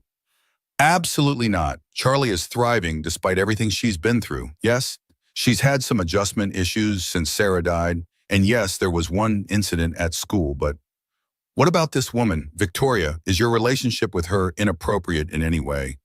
Are you sharing a bedroom and displaying physical affection in front of Charlotte? No. Will felt his face flush. She's staying in our guest room. We're friends, maybe moving towards something more, but we've been extremely careful around Charlie. Good, Rachel's tone was matter of fact. Then here's what we're going to do. I'll come to the home visit tomorrow to represent your interests. Before that, I want you to gather documentation, Charlie's recent medical records showing regular checkups, her school attendance and performance records, photos of her room and play areas showing a nurturing environment. If you have character references from teachers, neighbors, or family friends, those would be helpful too. Will scribbled notes as Rachel spoke, feeling marginally better with a concrete plan. Thank you, Rachel. What do I owe you for this? We'll figure that out later. For now, focus on preparing for the visit. And Will, don't contact Theodore. Don't threaten or accuse him. Document everything but engage with nothing.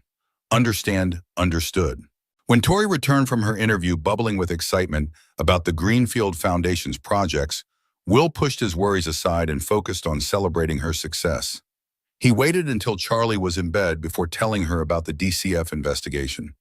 She listened in horror, her face paling as he explained. "This is all my fault," she whispered when he finished. "Theodore is going after you and Charlie because of me." "It's not your fault," Will said firmly. "It's Theodore's.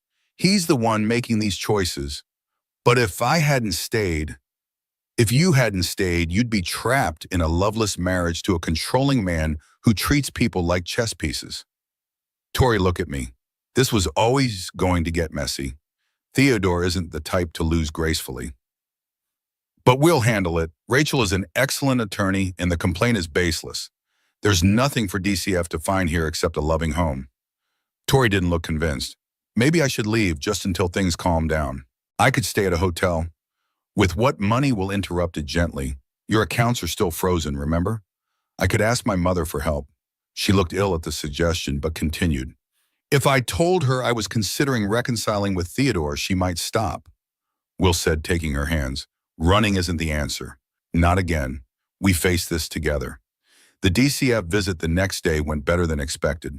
Rachel arrived early as promised, reviewing their documentation and coaching them on how to interact with the caseworker. When Elaine Moore arrived, a tired-looking woman in her 50s with shrewd eyes and a no-nonsense demeanor, Rachel managed the introduction with professional cordiality. Ms. Moore, thank you for coming. I'm Rachel Kim, representing the Harrison family. We understand you're just doing your job and we want to be fully cooperative. The caseworker raised an eyebrow at the attorney's presence but said nothing as she began her inspection. She toured the house, noting Charlie's well-appointed bedroom, the fully stocked kitchen, the family photos throughout the home. She reviewed Charlie's school and medical records, nodding occasionally. She interviewed Charlie privately for 15 minutes, then spoke with Will and Tori separately. After nearly 2 hours, Ms. Moore gathered her notes and addressed them all in the living room. Based on my initial assessment, I see no immediate cause for concern regarding Charlotte's welfare. The home is safe and appropriate. She has a consistent routine, and she appears well-adjusted despite her recent behavioral issues at school. Will felt a wave of relief, but it was short-lived. However, Ms. Moore continued, there are some concerns about stability given the unusual circumstances. She glanced at Tori. Ms. Ashford's presence, while not inappropriate in itself, introduces an element of unpredictability, especially given the media attention. There's also the matter of Charlotte's school suspension and reported withdrawal from peers following her mother's death. Rachel leaned forward slightly. Are you suggesting that Mr. Harrison's parenting is inadequate because he's provided temporary housing to a friend in need, or because his daughter is processing grief in age-appropriate ways? I'm not suggesting anything at this point, Ms. Moore replied coolly. I'm noting areas for further assessment. She turned to Will. Mr. Harrison, I'll be scheduling a follow-up visit in 2 weeks. In the meantime, I'd like Charlotte to meet with our child psychologist for an evaluation. After Ms. Moore left, Rachel stayed behind to debrief. That went as well as could be expected, she said, gathering her papers. Elaine Moore is thorough but fair.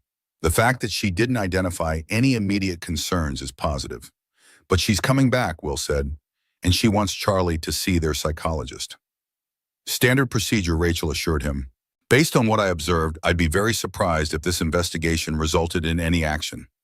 It's clear that Charlie is well cared for and that your relationship with Ms. Ashford is appropriate. The next day brought two significant developments. First, Tori received and accepted a job offer from the Greenfield Foundation. Modest pay but meaningful work starting the following Monday. Second, Will received a disturbing call from Thomas Burke, Sarah's attorney. Well, I'm glad I caught you. There's been a development regarding Sarah's investment that you need to know about. What kind of development? Will asked, stepping into his office for privacy. I received a call from the CEO of Nexus Sustainable Solutions, the company that acquired Green Tech. They've been contacted by someone claiming the investment was made fraudulently. What? That's ridiculous. Sarah made that investment legitimately. I know that and they know that.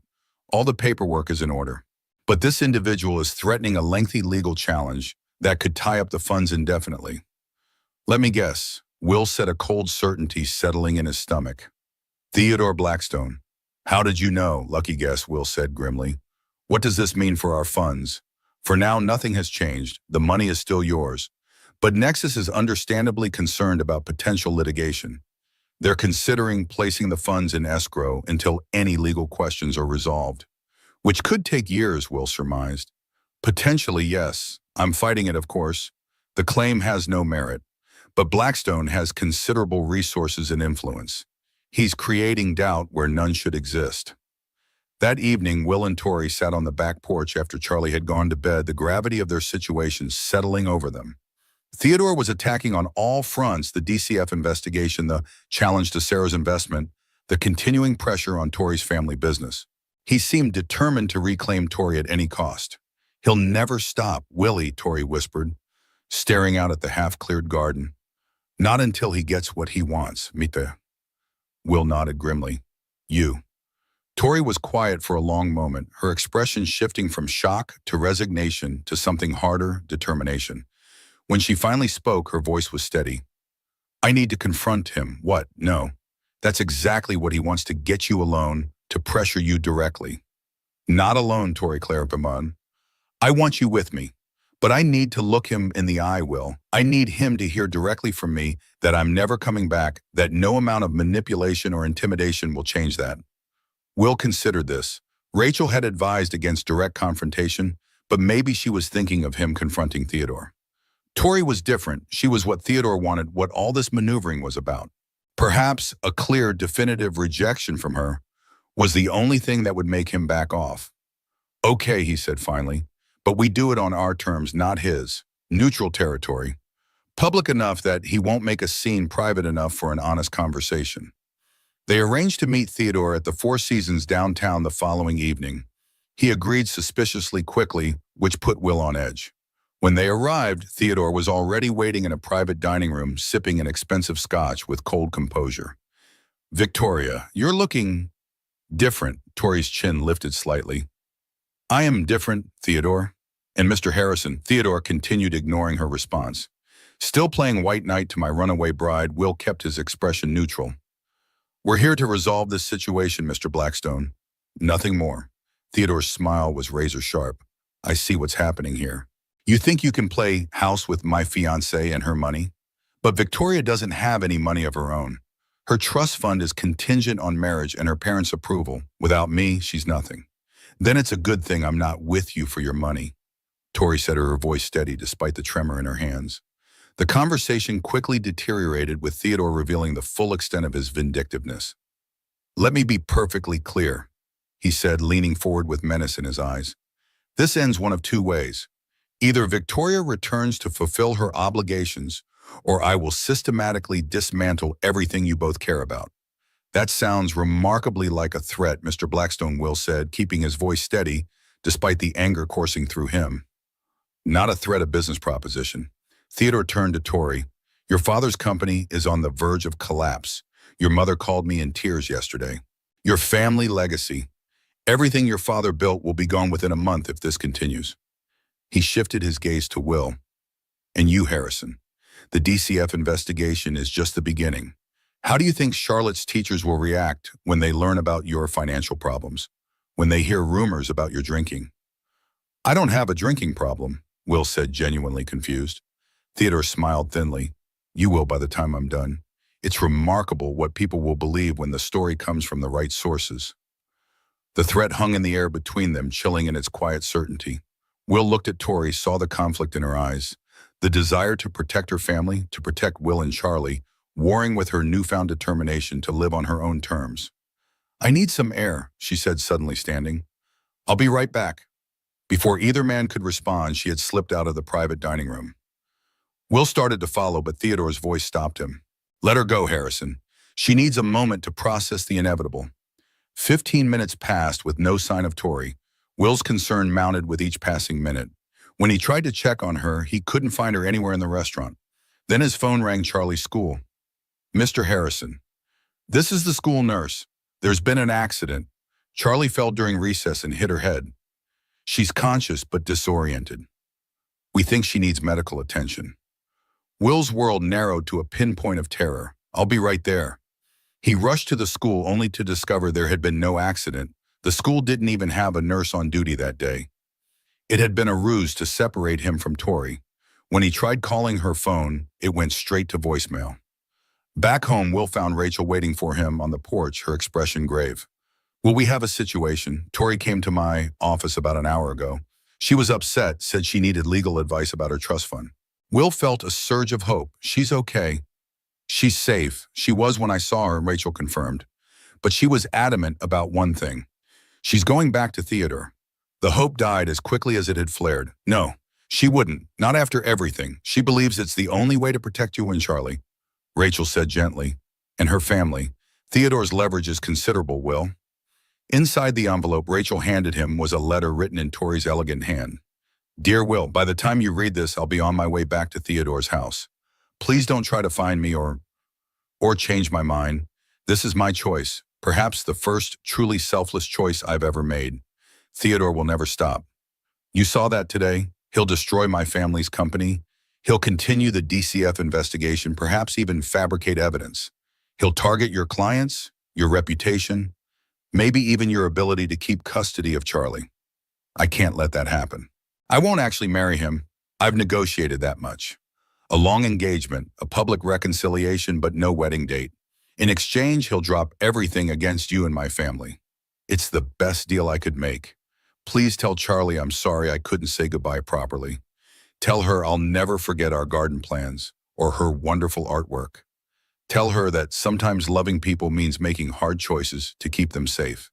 And Will, these weeks with you and Charlie have been the most real, the most meaningful of my life. You helped me find myself again. No matter what happens next, I'll carry that with me always. Take care of each other. All my love, Tori. After Rachel left, Will sat on the porch for a long time reading and rereading Tori's letter. He understood her reasoning. It was the same protective instinct that had driven him to consider returning to his old firm when Theodore first began applying financial pressure. But the thought of Tori trapped with Theodore, sacrificing her newfound independence to protect them, was unbearable. That night, unable to sleep, Will pulled out Sarah's flash drive and plugged it into his laptop. If there was something here, some piece of information about Theodore or Green Tech, he had to find it. He had to help Tori. For hours, Will searched through Sarah's meticulously organized files. Medical records, financial documents, family photos, letters to Charlie to be opened at various ages. All deeply meaningful on a personal level, but nothing that explained her interest in Green Tech or suggested any connection to Theodore Blackstone. Will was about to give up when he noticed a folder he'd overlooked labeled simply Hope. Inside was a single document, a scanned copy of a nurse's incident report from the children's hospital where Sarah had worked. The report filed by Sarah 6 months before her diagnosis detailed an adverse reaction in a pediatric cancer patient following administration of a new experimental treatment. The treatment was identified by a code name, but at the bottom of the report was a notation, manufactured by Nexus Pharmaceutical Subsidiary Research Division of Green Tech Innovations. Will frowned, trying to understand the significance. Sarah had been concerned about a bad reaction to a Green Tech-connected treatment. Was that why she'd invested in the company, to become a shareholder? with access to more information. Remembering Sarah's meticulous nature, he checked the properties of the incident report file. It had been modified 2 weeks before her death, long after she'd stopped working due to her illness. Will's pulse quickened. Sarah had accessed this specific file near the end when she was putting her affairs in order. It must be significant. He examined the report more carefully, looking for anything unusual. The patient's name and identifying information had been redacted, standard procedure for medical documents, but there was a case number PTNX7742. On impulse, Will searched for this code on the flash drive and found a hidden folder that required a password. What would Sarah have used as a password? Will tried several combinations. Charlie's birthday, their anniversary, Sarah's favorite flower, all failed. Then he remembered what Sarah had written in her letter about the investment: always bet on smart women in tech. On a hunch, he typed smart woman tech. The folder unlocked, revealing dozens of files, emails, research papers, clinical trial data, and photographs. As Will began reading, the blood drained from his face. What Sarah had discovered went far beyond a single adverse reaction. Green Tech, through its pharmaceutical subsidiary, had been conducting unauthorized clinical trials on terminally ill children, testing experimental treatments without proper oversight or fully informed consent. The documentation showed manipulated data, concealed side effects, and potentially falsified results. Sarah had been systematically gathering evidence for months, even as her own cancer progressed. But the most damning evidence was a series of emails between Theodore Blackstone and the research division head, discussing the need to expedite results regardless of protocol concerns and manage regulatory obstacles through established channels. Theodore had been directly involved in pushing these experimental treatments to market, prioritizing profit over patient safety. One email was particularly chilling. After being informed of severe reactions in 3 pediatric patients, Theodore had written, "Acceptable collateral for the larger goal. Proceed as planned and manage the narrative."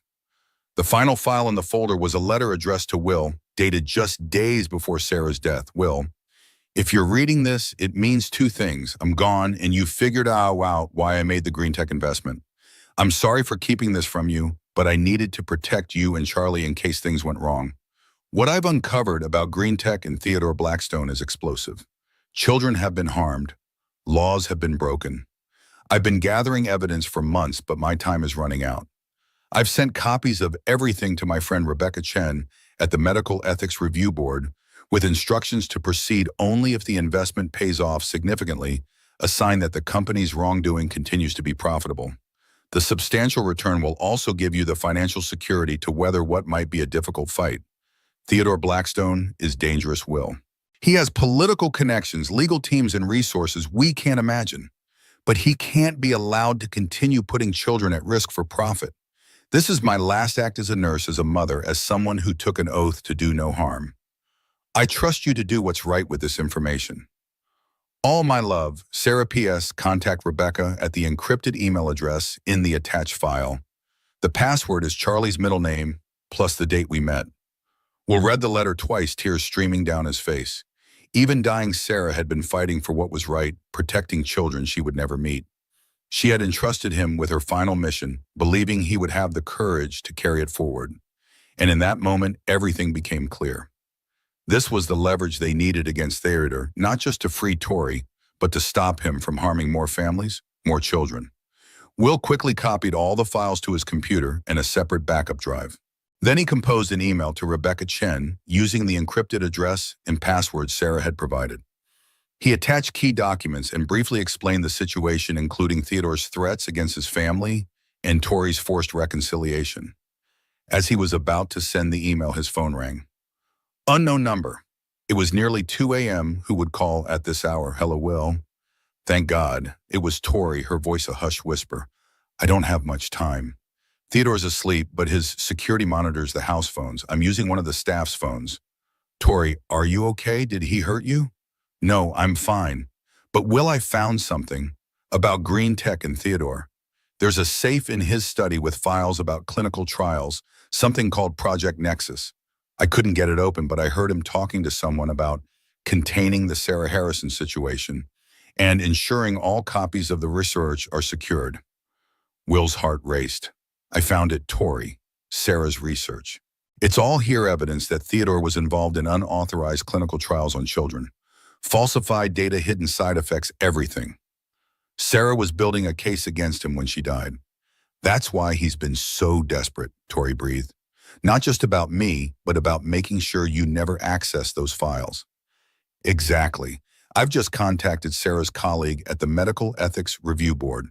This is our leverage, Tori. With this evidence, will listen to me. Tori cut in, her voice urgent. Theodore has a meeting tomorrow with the Green Tech Board. I overheard him on the phone. He's planning to authorize destruction of all trial data related to Project Nexus. He's panicking, Will. When is the meeting? 9 a.m. at Green Tech headquarters in the city. We'll check the time, just after 2 a.m. Less than 7 hours to act. We need to move fast. Can you get out of there? Not easily. The house is guarded and Theodore has some kind of security system on the bedroom door. I only managed to slip out because he took a sleeping pill after drinking too much at dinner. Tori paused, then continued with newfound determination. But I'll find a way. This is bigger than me now, bigger than all of us. Those were children, Will. Sick children. I know. Will's resolve hardened. Here's what we'll do. I'll contact Rebecca Chen, immediately have her bring the Medical Ethics Board and hopefully law enforcement to the Green Tech meeting. You focus on getting safely away from Theodore. I'll try. But we'll be careful. Theodore has people everywhere. If he realizes you have Sarah's research, I understand the risk. But Sarah trusted me to finish what she started, and I won't let her down. He hesitated, then added softly, I won't let you down either, Tori. I know you won't. There was a pause, then a muffled sound of alarm. Someone's coming. I have to go. Tori, wait. The line went dead. Will stared at the phone for a moment, fear and determination warring within him. Then he turned back to his computer and pressed send on the email to Rebecca Chen, setting in motion what Sarah had prepared for years ago. The next morning, Will arranged for Mrs. Rodriguez to watch Charlie and drove to the Green Tech headquarters downtown, a sleek glass and steel building that projected innovation and environmental consciousness. Rebecca Chen had responded to his email with remarkable efficiency, escalating Sarah's evidence to both the Medical Ethics Review Board and federal authorities. Will watched from his car as black SUVs with government plates arrived at the building. At precisely 8:55 a.m., Theodore's Bentley pulled up to the entrance. He emerged immaculately dressed as always, his expression confident as he strode toward the doors. There was no sign of Tori. Will's hands tightened on the steering wheel. Where was she? Had she managed to get away from the house? Or had Theodore discovered her midnight phone call and done something to prevent her from interfering with his plans, before he could decide whether to text her? A commotion at the building entrance caught his attention. Even from a distance, Will could see federal agents approaching Theodore, credentials displayed. One appeared to be reading him his rights. Theodore's face contorted with rage. He gestured angrily, pointing back toward the street directly at Will's car. Somehow he had spotted Will watching. Even as the authorities attempted to escort him inside, Theodore broke away and began striding toward the street, his expression murderous. Will stepped out of his car just as Theodore reached the sidewalk. For a moment, they stood facing each other, the physical distance between them a fraction of the moral gulf that separated them. You, Theodore snarled, his polished veneer completely stripped away. You did this. You and your dead wife. No? Theodore, Will replied calmly. You did this when you decided that profit was worth more than children's lives. When you thought your money and power put you above the law. Theodore's laugh was ugly, unhinged. You have no idea what you've done. The lives you've destroyed, the treatments that will never reach the market because of this hysteria. Treatments that were hurting children, that were being tested without proper protocols or informed consent. Acceptable collateral, Theodore spat, echoing his own damning email. For every breakthrough in medical history, sacrifices were made. Progress has a price. Not this price, Will said firmly. Never this price. The authorities caught up to Theodore, now two agents flanking him with stern expressions. Mr. Blackstone, you need to come with us now. There's a warrant for your arrest related to violations of FDA regulations, fraud, and potentially criminal negligence. Theodore ignored them, his gaze still fixed on Will. This isn't over, Harrison. Not by a long shot. I have resources you can't imagine, connections in places you've never heard of. You think a few federal charges will stop me?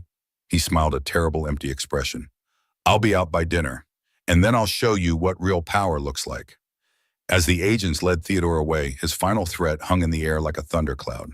Wilton knew it wasn't an idle boast. Men like Theodore often did have connections that could minimize consequences, delay justice, perhaps even avoid it entirely. But something had shifted in the balance of power between them.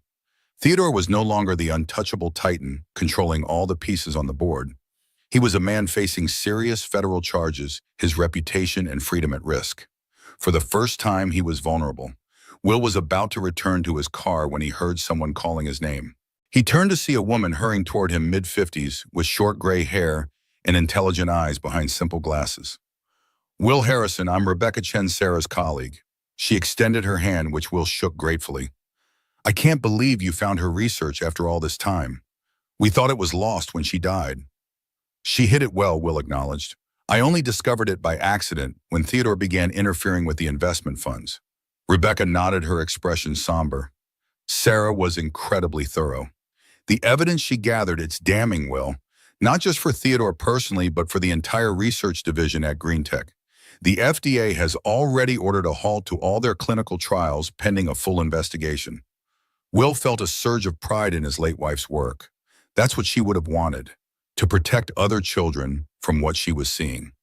"She was a remarkable woman," Rebecca said softly. "She knew she was dying, but she kept gathering evidence, kept building the case. She wanted to make sure it would be strong enough when the time came." They were interrupted by Will's phone ringing. Robert Ashford, Tori's father. "Victoria's gone missing," he said, his voice tight with urgency. "She wasn't in her room this morning, and Theodore's security team can't find her anywhere on the property." Will's heart leaped. Maybe she'd escaped on her own after all. "Did you check the garage? Is any car missing?" "That's just it. No vehicles are missing, and the security footage doesn't show her leaving." "It's like she vanished." Robert's voice dropped lower. "There's more. Theodore called from police custody about 20 minutes ago, absolutely livid. He instructed his head of security to secure all packages and prepare for immediate relocation. I think he means Victoria will. I think he's planning to take her somewhere once he's released." Will's mind raced. If Theodore was planning to flee once he made bail, the yacht would be a logical escape route. International waters, then perhaps to a country with limited extradition agreements with the United States. "Robert, listen carefully," Will said urgently.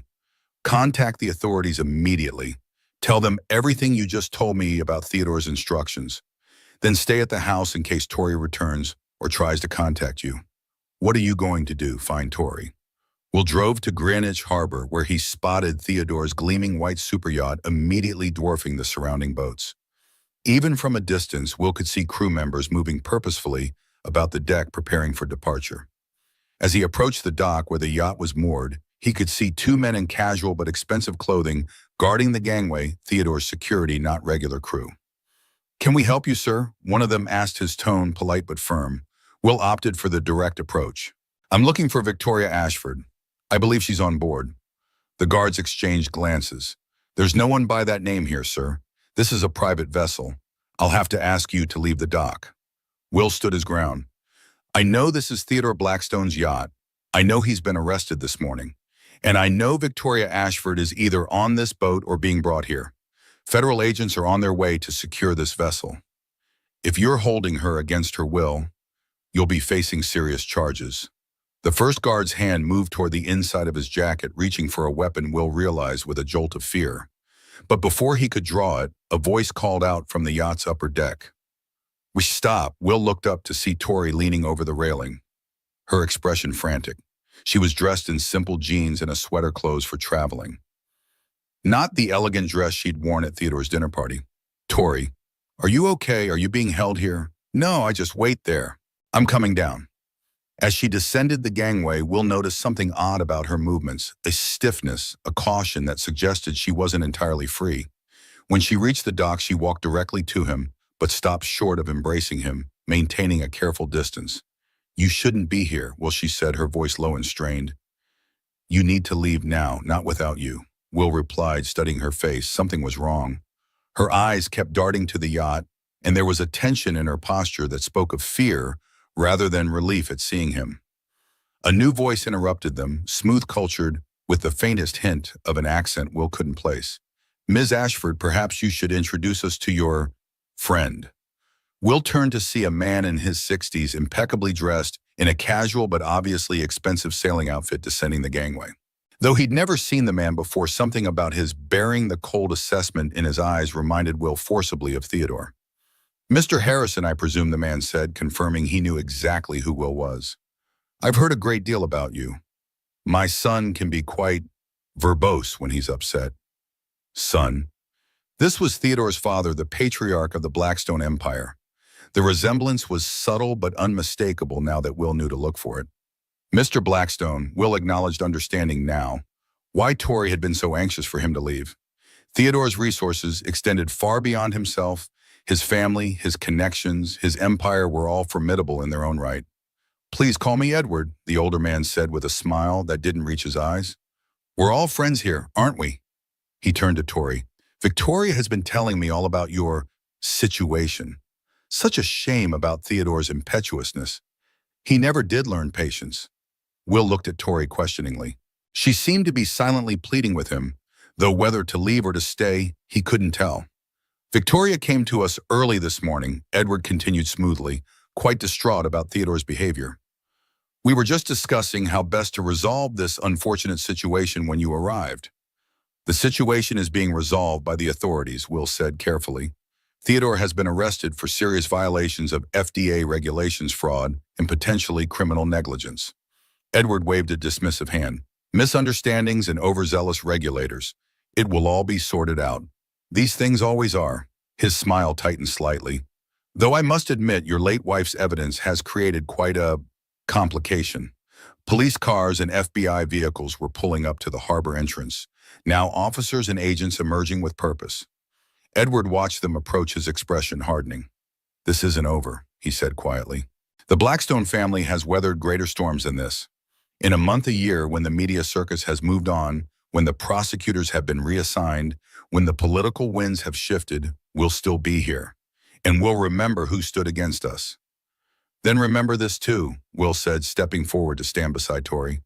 Sarah Harrison wasn't the only one gathering evidence. Tori's been documenting everything since she left Theodore, the threats, the manipulation, the DCF complaint, everything. He met Edward's gaze steadily. Your family may have money and power, but we have the truth. And sometimes that's enough. Edward held Will's gaze for a long moment, something like grudging respect flickering in his eyes. Then he turned and ascended the gangway without another word, disappearing into the yacht's interior as FBI agents approached the dock. Tori's hand found Will's, gripping it tightly. I'm sorry I scared you, she said softly. When I overheard Theodore's father was coming to the house, I knew I had to follow him to see what they were planning. I couldn't risk contacting you until I was sure. Will squeezed her hand, relief washing over him. You were incredibly brave, Tori, and a little reckless. She smiled weakly. I learned from the best, a widow who took in a runaway bride standing up to a billionaire to protect her daughter. That's pretty much the definition of brave and reckless. As the federal agents reached them, beginning the process of securing the yacht and questioning them about Theodore and Edward's plans, Will felt something settle within him, a certainty that had been building since the night he found Tori on that snowy road. Whatever came next, the investigations, the potential trials, the inevitable counterattacks from the Blackstone Empire, they would face it together. Not because Tori needed rescuing or because Will needed saving, but because they had both found in each other the courage to stand for what mattered most. And in that moment, Will knew with absolute clarity what Sarah had meant in her final letter, that love isn't about replacing what you've lost, but about finding room in your heart for something new, something that helps you grow into who you're meant to be. The 3 weeks following Theodore's arrest passed in a blur of activity.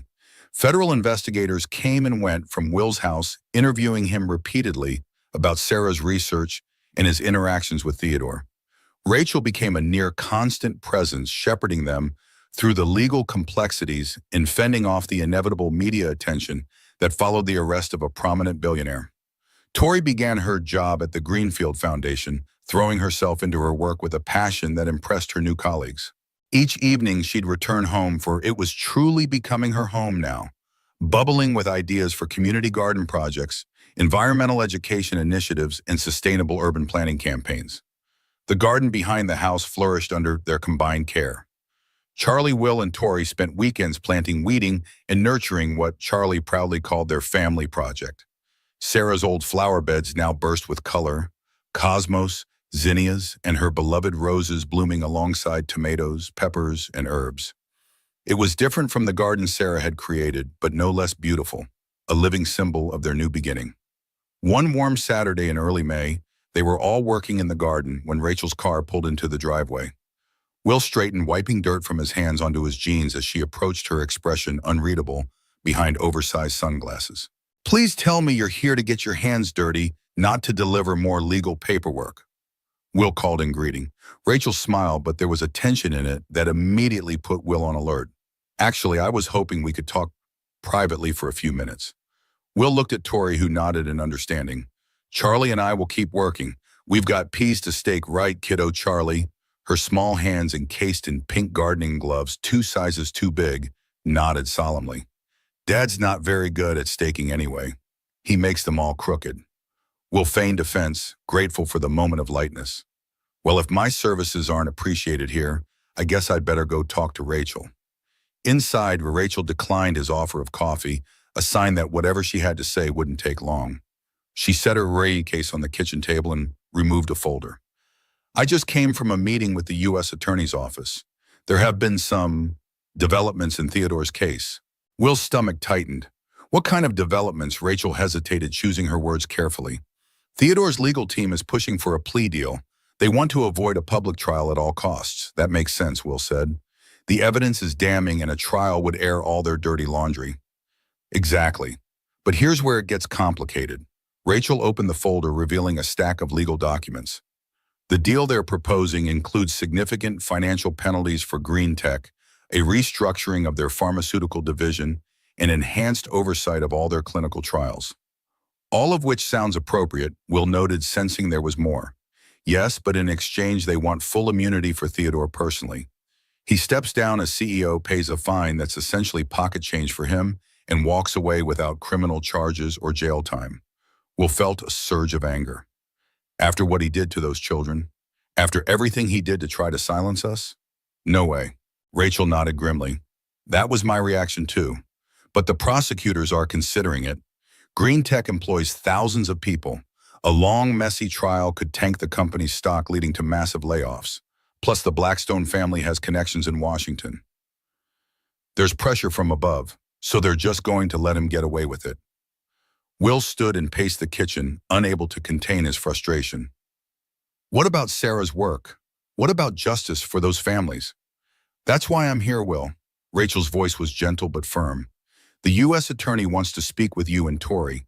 They need to understand what Theodore did on a personal level, the threats, the manipulation, the lengths he went to in order to cover up his crimes." Will stopped pacing. "When? Tomorrow morning, 10 o'clock at their office downtown. I'll be there." Will's resolve was absolute, and Tori will too, I'm sure. "There's one more thing." Rachel hesitated. "The prosecutors have been in contact with some of the families whose children were part of the unauthorized trials. 3 of them want to meet you, to thank you and Tori for bringing this to light, and to thank Sarah through you." Will's throat tightened with emotion. He hadn't considered this aspect, that Sarah's work continued through him, and Tori had given these families answers they might never have had otherwise. "Yes, of course. I'd be honored to meet them." After Rachel left, Will found Tori and Charlie still working in the garden. Charlie chattering away about her plan to grow pumpkins big enough to make a real princess carriage for Halloween. He watched them for a moment, struck by how natural they looked together. Tori patiently showing Charlie how to tie the pea vines to the stakes, their heads bent close in concentration. The DCF investigation had been closed the previous week, the caseworker concluding that Charlie was thriving in a stable, nurturing environment with appropriate adult guidance.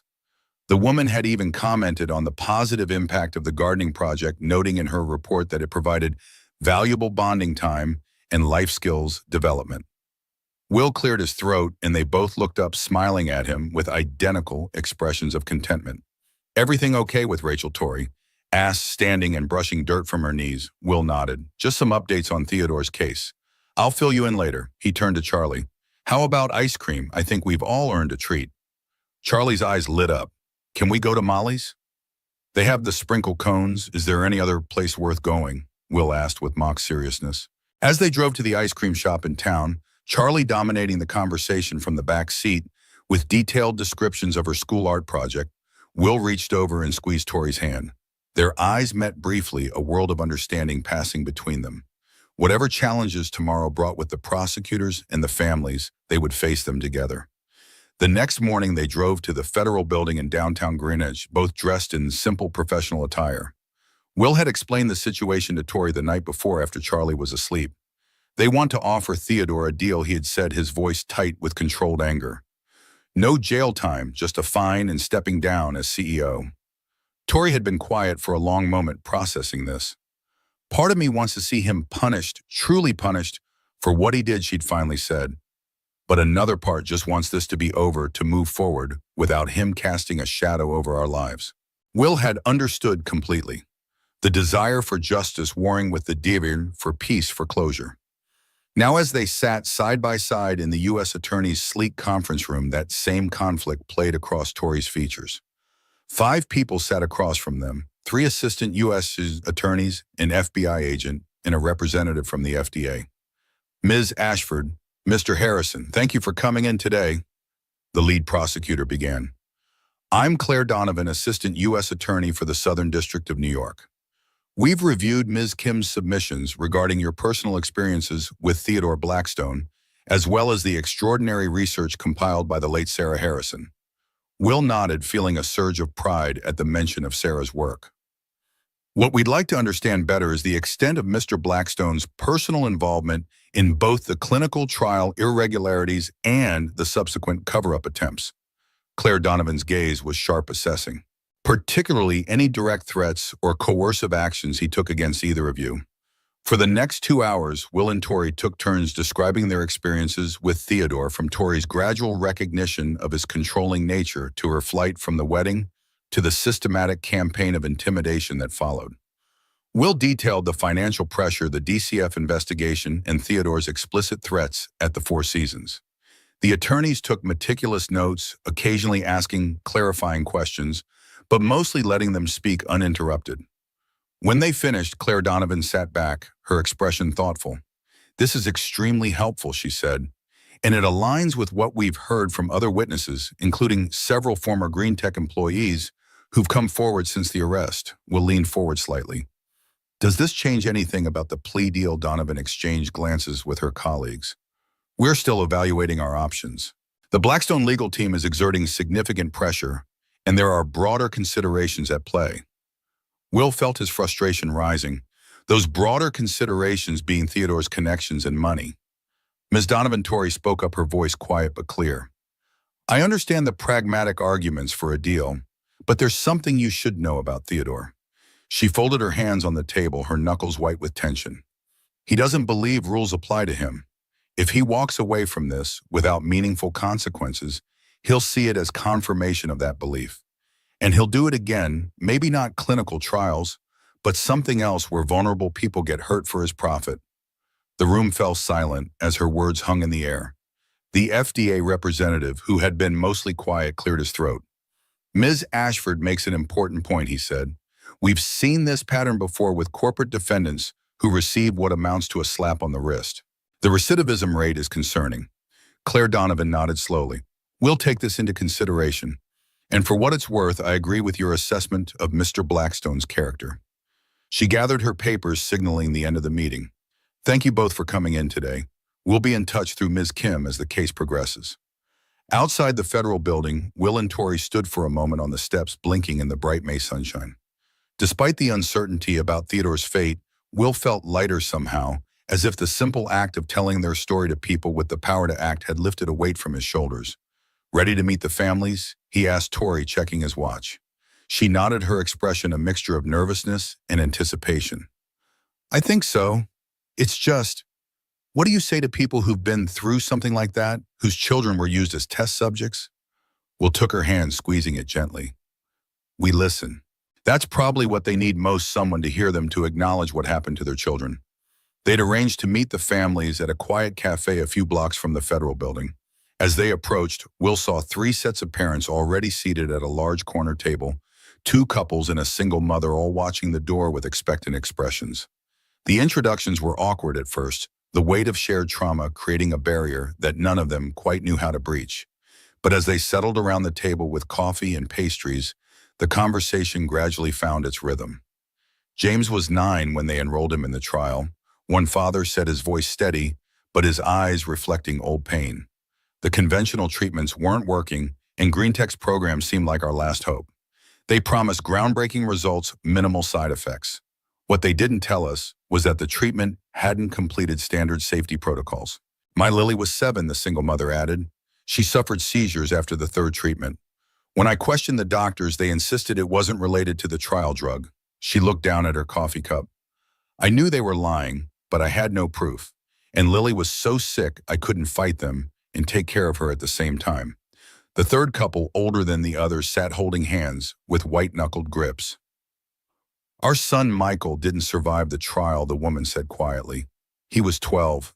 The official cause was listed as complications from his original condition, but he was stable before the trial started. His body just shut down after the 4th treatment. Will felt a deep ache in his chest for these parents, for their children. For Sarah, who had seen what was happening and fought to expose it, even as her own body was failing her. I'm so sorry, he said, knowing the words were inadequate, but needing to say them anyway. Sarah would be too. She believed every child deserved proper care, proper protocols. That's why she started gathering evidence. How did she know? The first father asked. Was she part of the medical team? Will shook his head. She was a nurse at the children's hospital where some of the trials were conducted. She noticed patterns in the adverse reactions, started documenting them. When she realized what was happening, she invested in GreenTech to gain shareholder access to internal documents. Even knowing she was dying, the single mother asked, her eyes wide. Especially then, I think, Will said. She knew she had limited time to build the case. The older woman who'd lost her son reached across the table and took Will's hand in a gesture of surprising intimacy. Thank you, she said simply. And please thank Ms. Ashford for her courage in standing up to Theodore Blackstone. We tried for years to get someone to listen to us about what happened to our children. No one would touch it. The Blackstone name was too powerful. Tori, who had been mostly quiet, spoke up. I wish I'd known sooner about the trials, about Theodore's involvement. I was blind to so much while I was with him. You got away, the single mother said firmly.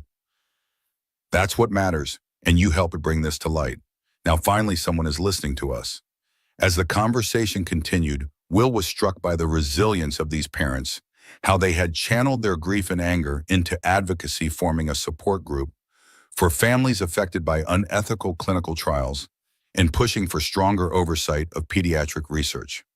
We're not against medical advancement, the first father explained. God knows we wanted a cure for James, but not at the cost of informed consent, not through deception and corner cutting. By the time they parted ways 2 hours later, exchanging contact information and promises to stay in touch, Will felt both emotionally drained and oddly fortified. These families had suffered unimaginable loss and betrayal, yet they had transformed their pain into purpose. It reminded him of Sarah, of her quiet determination to protect children she would never meet. That's why we can't let Theodore walk away with just a fine, he said to Tori as they drove home. For these families, for their children, for Sarah. Tori nodded, her expression resolute. We'll fight it, whatever it takes. The following week brought unexpected developments.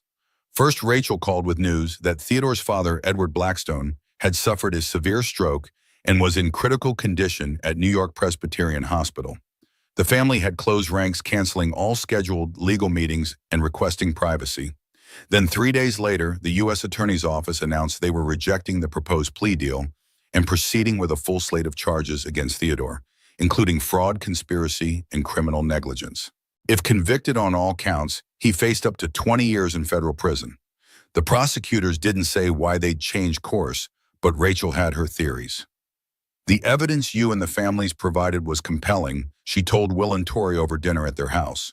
But what really tipped the scales was the internal chaos at Blackstone Industries after Edward's stroke. With the patriarch incapacitated, the various family factions are jockeying for control. Theodore's cousins on the board voted to withdraw the company's support for his legal defense. In other words, Will said he lost his safety net. Exactly. Without his father's influence and the family's united front, Theodore is just another rich defendant with good lawyers, formidable but not invincible. The news brought a measure of relief but not closure. Theodore was still fighting the charges, and the legal process would likely drag on for months, if not years. But the immediate pressure, the sense of being constantly under threat, had eased.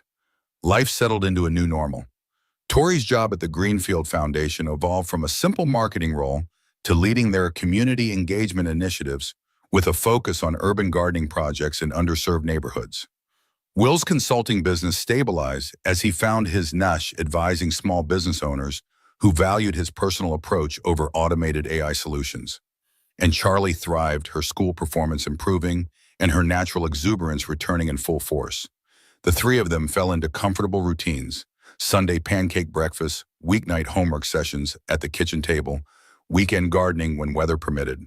They celebrated small victories: Charlie's successful science project on plant growth, Tori's first major grant for a community garden in a local housing project, Will landing a significant new client who specifically sought out his human-centered approach.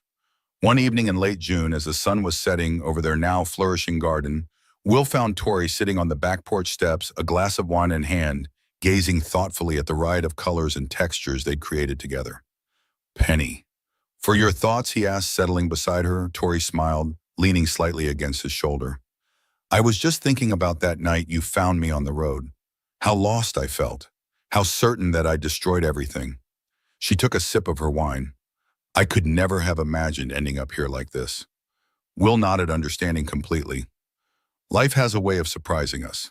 "After Sarah died, I thought that was it for me, that I'd just go through the motions for Charlie's sake until she was grown." He looked out at the garden, at the roses that Sarah had loved now blooming alongside the vegetables Tori had chosen. "I never expected to find this, whatever this is." Tori turned to face him, her expression suddenly serious. "What is this Will us, I mean? We've been so caught up in Theodore and the case and just getting through each day that we've never really defined it." Will considered her question carefully. In truth, he'd been turning it over in his own mind for weeks now. The easy answer was that they were friends, housemates, co-parents to Charlie in a sense. But that didn't begin to capture the depth of what had grown between them, a connection forged through shared struggles and small joys, through late-night conversations and early morning coffee, through standing together against forces that would have overwhelmed them individually. "I think," he said slowly, "it's the beginning of something. Something real and lasting if we want it to be." "And do you want it to be?" Will met her gaze directly. "Yes, very much." Tori's smile was luminous in the fading light. "So do I." The moment was interrupted by Charlie bursting through the back door, still in her pajamas despite the impending bedtime. "Dad." "Tori, I finished my drawing of our garden for art class."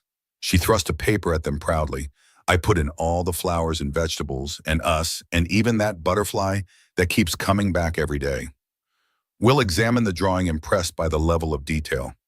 Charlie had captured not just the physical layout of the garden, but somehow its spirit as well, the sense of life and growth that permeated the space. "It's beautiful," Tori said, admiring the artwork. "I especially love how you drew the sunflowers following the sun." Charlie beamed at the praise. "Ms. Peterson says we should draw things that make us happy. And our garden makes me really happy." She hesitated, then added with the direct honesty of childhood, "You make me happy too, Tori. I'm glad you didn't go back to that mean man." Will felt his chest tighten with a mixture of love and pride for his daughter's emotional intelligence, her capacity for joy despite the losses she'd experienced. Tori visibly moved, opened her arms, and Charlie climbed into her lap without hesitation. "I'm glad too, Charlie. So very glad."